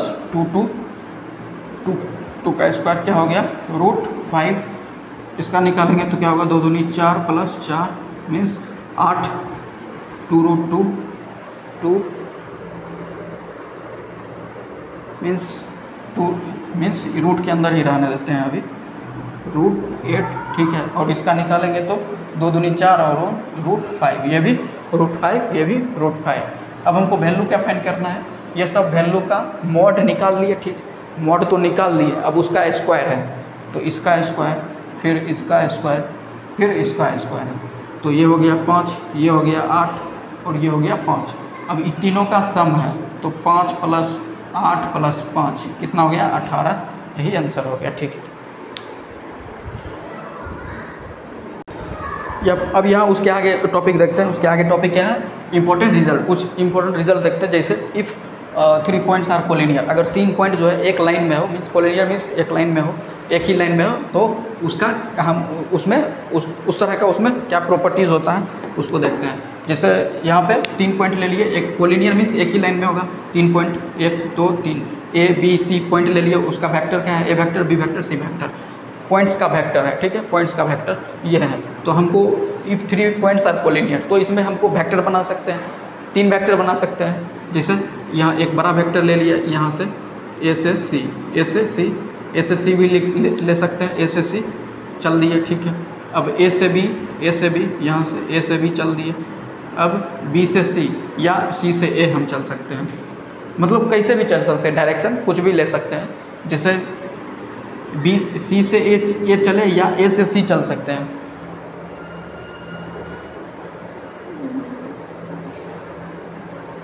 ठीक है, मतलब कुछ भी चल सकते हैं। सी से एक वेक्टर बना दिया, बी से ए की तरफ गए तो A B means B A vector बना दिए, अब बी सी वेक्टर बना दिया, मीन्स इस डायरेक्शन में लिए तो बी सी वेक्टर हो गया, मीन्स कुछ भी ले सकते हैं। तो इसका वेक्टर हम क्या लिखेंगे, जैसे ये बी से ए की तरफ गए तो जो इधर गया तो इधर क्या है ए वेक्टर और इधर क्या है बी वेक्टर, पूछ में क्या है बी वेक्टर और सिर पे क्या है ए वेक्टर। तो इसको हम सिखाए थे लिखने के लिए ए वेक्टर माइनस सी वेक्टर। और दूसरा वेक्टर क्या लिया है बी से सी की ओर जा रहा है, मीन्स बी से सी की ओर, तो सी माइनस बी, तो सी minus B, C vector minus B vector, ये लिख दिए। अब यहाँ सी से ए की तरफ जा रहा है तो ए माइनस सी, तो A vector minus C vector, ये तो हम पहले ले लिए ए वेक्टर माइनस, और यहाँ से गए इधर तो A vector minus B vector, पहला क्या लिए हैं A vector minus B vector, मतलब पहला ये लिए हैं। सी से ए की तरफ गए तो क्या लिए ए vector minus C vector, A vector minus C vector, फिर बी से ए की तरफ गए, बी से ए की तरफ तो A minus B vector, A minus B vector, A minus B vector, ये लिख दिए ए माइनस बी वेक्टर।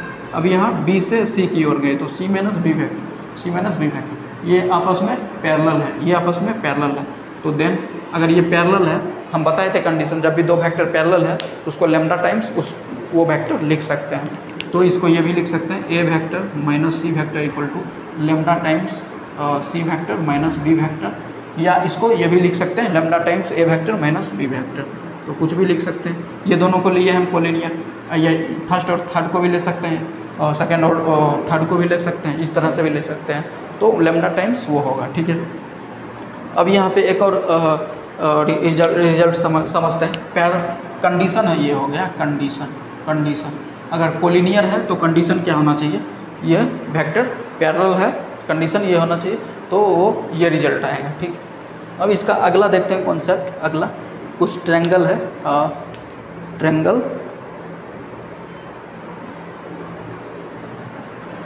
ठीक है, इसको मिटाते हैं, इसको मिटाते हैं।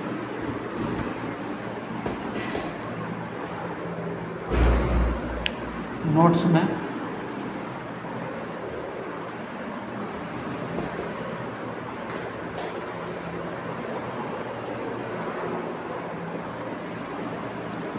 नोट्स जैसे एक ट्रायंगल ले लिए, एक ट्रायंगल ले लिए और यहाँ पे भी एक ट्रायंगल ले लिए, दो ट्रायंगल ले लिए, ठीक, दो ट्रायंगल ले लिए, दो ट्रायंगल ले लिए, ठीक। अब यहाँ पे ट्रायंगल जो लिए हैं इसमें ध्यान देना है, इसमें एक वेक्टर ये ए वेक्टर है, मीन्स ये जो लाइन है ये ए वेक्टर है, इसको हम ए वेक्टर लिए और इसको हम बी वेक्टर लिए हैं, बी वेक्टर लिए हैं। ये पोजीशन वेक्टर नहीं है, ये साइड्स का, मीन्स वो जो ट्रायंगल का साइड्स है वो उसका वेक्टर है, साइड्स का वेक्टर। लेकिन यहाँ पे पॉइंट लिए हैं ए बी सी, 3 पॉइंट्स मिलके ये ट्रायंगल बना है, इसको मिला है। तो इसका मान लेते हैं ए वेक्टर का पोजीशन वेक्टर ए है, बी वेक्टर का पोजीशन वेक्टर बी है और सी वेक्टर का पोजीशन वेक्टर सी है। पोजीशन वेक्टर बोल रहे हैं और इसमें ये पोजीशन वेक्टर नहीं है। तो इस केस में इसका एरिया ऑफ ट्रायंगल होगा, एरिया जो होगा और इस ट्रायंगल में एरिया होगा वो हम लिखेंगे, याद रखना है ये ट्रायंगल का एरिया। तो इसमें जो होगा, इसमें जो होगा, इसमें इसका क्रॉस ए क्रॉस बी का मॉड बाय 2 होगा। ए क्रॉस बी जो निकालेंगे उसका मॉड निकालेंगे, उसको हाफ कर देंगे तो उसका ये एरिया हो गया, एरिया हो गया।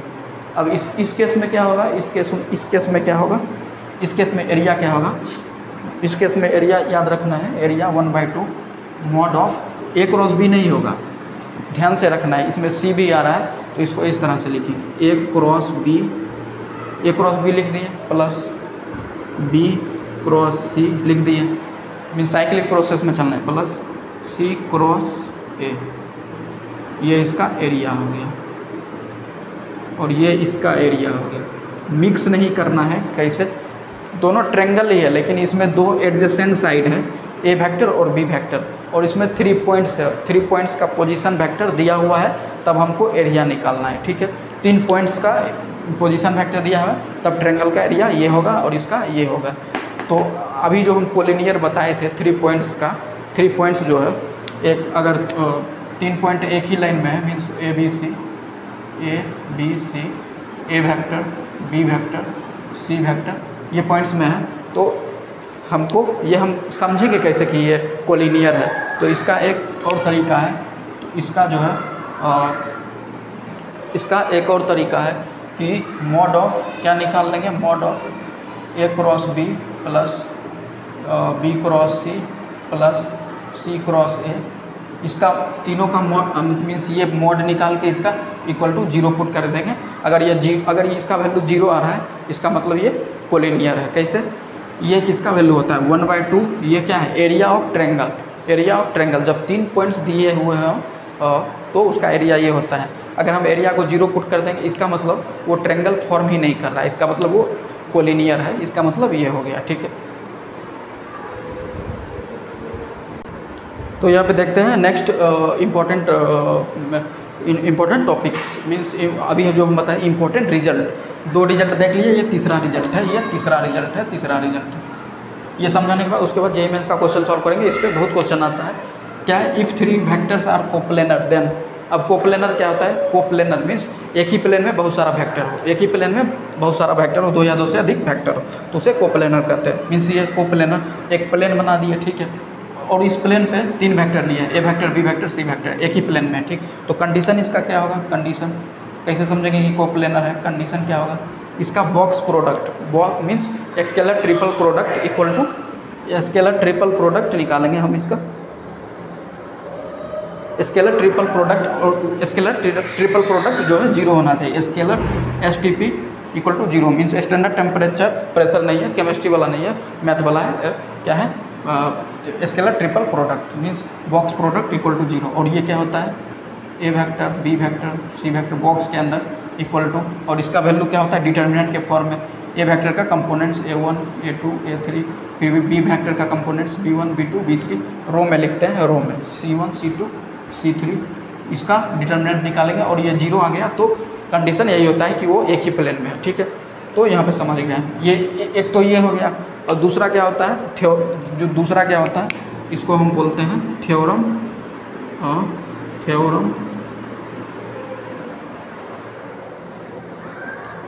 इन प्लेन, इसको बोलते हैं थ्योरम इन प्लेन, इसको थ्योरम इन प्लेन बोलते हैं। जैसे 3 वेक्टर है, कोई भी एक वेक्टर को 2 वेक्टर के सम में लिख सकते हैं, 2 वेक्टर के सम में लिख सकते हैं, 2 वेक्टर के सम में लिख सकते हैं, 2 वेक्टर के सम में लिख सकते हैं। कहने का क्या मतलब हो गया मेरा, थ्योरम इन प्लेन का मतलब ये हुआ A = alpha B vector plus beta C vector, या इसको ये भी लिख सकते हैं B vector = alpha C vector plus beta A vector. ठीक है, या सी वेक्टर लिख सकते हैं इसको alpha A vector plus beta B vector. Means कोई भी एक वेक्टर को बाकी दूसरे दोनों वेक्टर के सम में लिख सकते हैं विथ कांस्टेंट के साथ।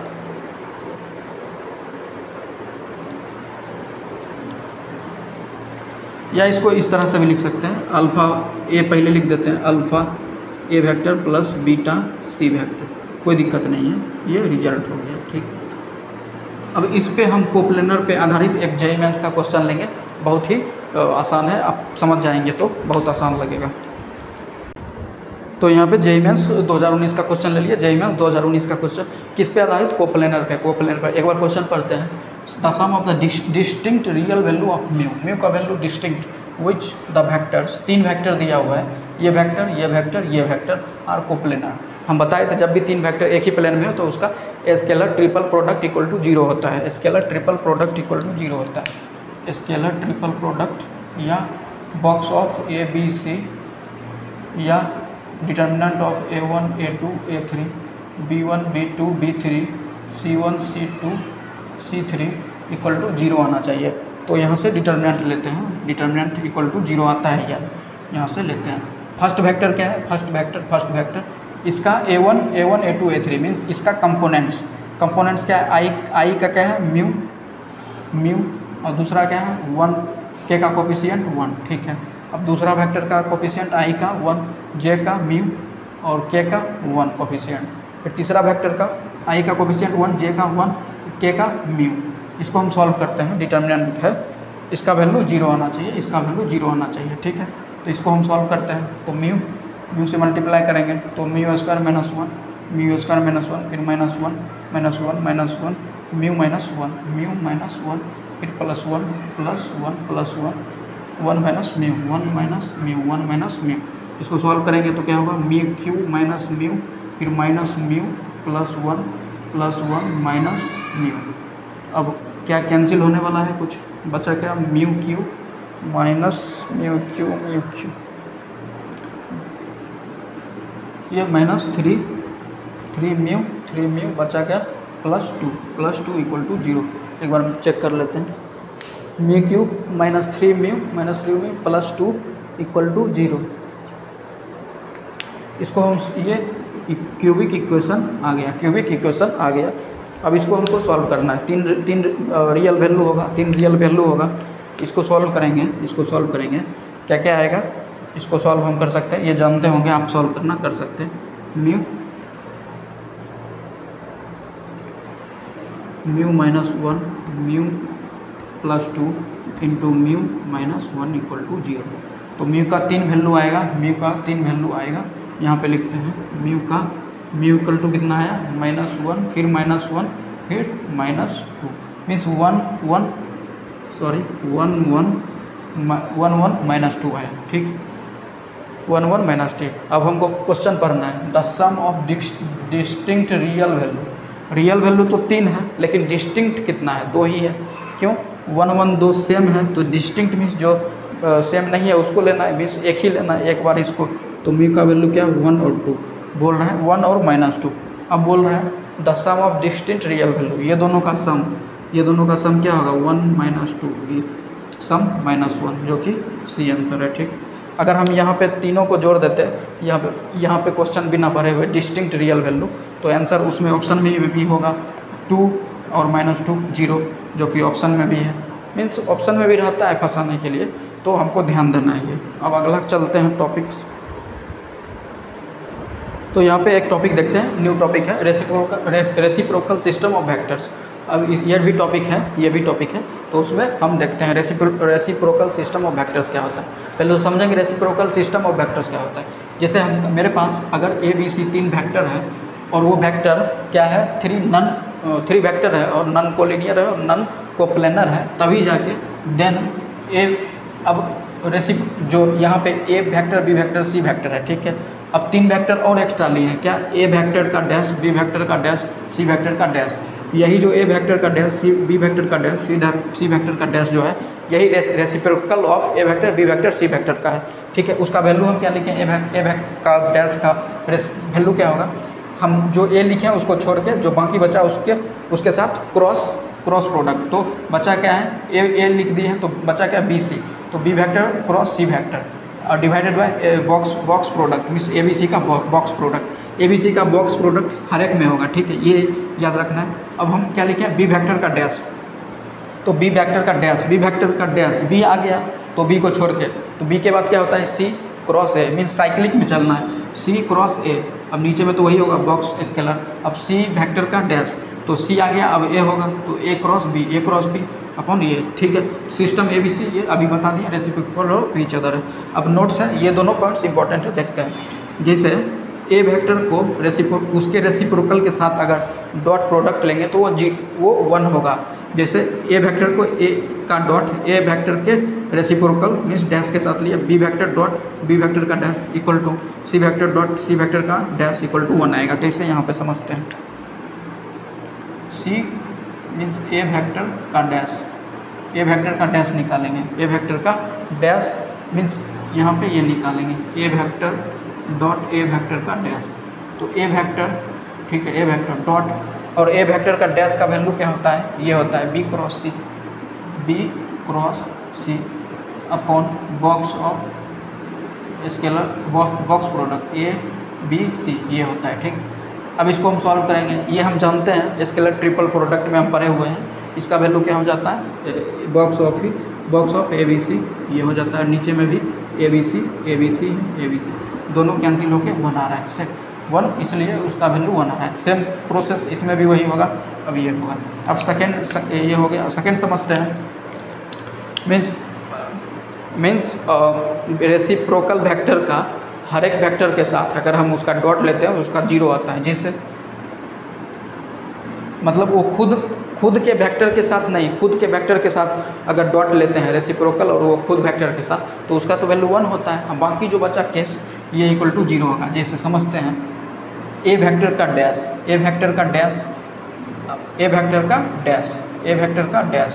ठीक है, बचा क्या, B वेक्टर और C वेक्टर, बचा क्या, A वेक्टर का डैश लिए हैं, बचा क्या, B vector C vector, A vector का डैश लिए हैं तो बचा क्या, B वेक्टर C वेक्टर, तो उसके साथ हम डॉट लिए, A वेक्टर का डैश बचा क्या, B और C, तो दोनों के साथ डॉट लिए। अब फिर B वेक्टर का डैश मीन्स ये लिए तो बचा क्या, ये दोनों A और C, उसके साथ डॉट लिए, ठीक। अब हम लिए C वेक्टर का डैश, तो बचा क्या है, A और B, तो A के साथ डॉट लिए और B के साथ डॉट लिए, तो ये जो होगा 0 होगा। कैसे होगा, क्योंकि इसका वैल्यू जब हम पुट करेंगे तो क्रॉस प्रोडक्ट B, तो यहाँ पे B मतलब डबल आ गया B, तो उसमें 0 हो जाएगा, वो कैंसिल होके। तो यहीं तक हम समाप्त करते हैं। इस पे जो क्वेश्चन वगैरह होगा वो बना सकते हैं आप, फार्मूला पे डायरेक्ट पुट करके रेसिप्रोकल दे देगा निकालने के लिए, तो बना सकते हैं। तो अगर आपको ये वीडियो अच्छा लगे लाइक करें, शेयर करें, सब्सक्राइब करें, और thank you so much, take care, bye bye, take care.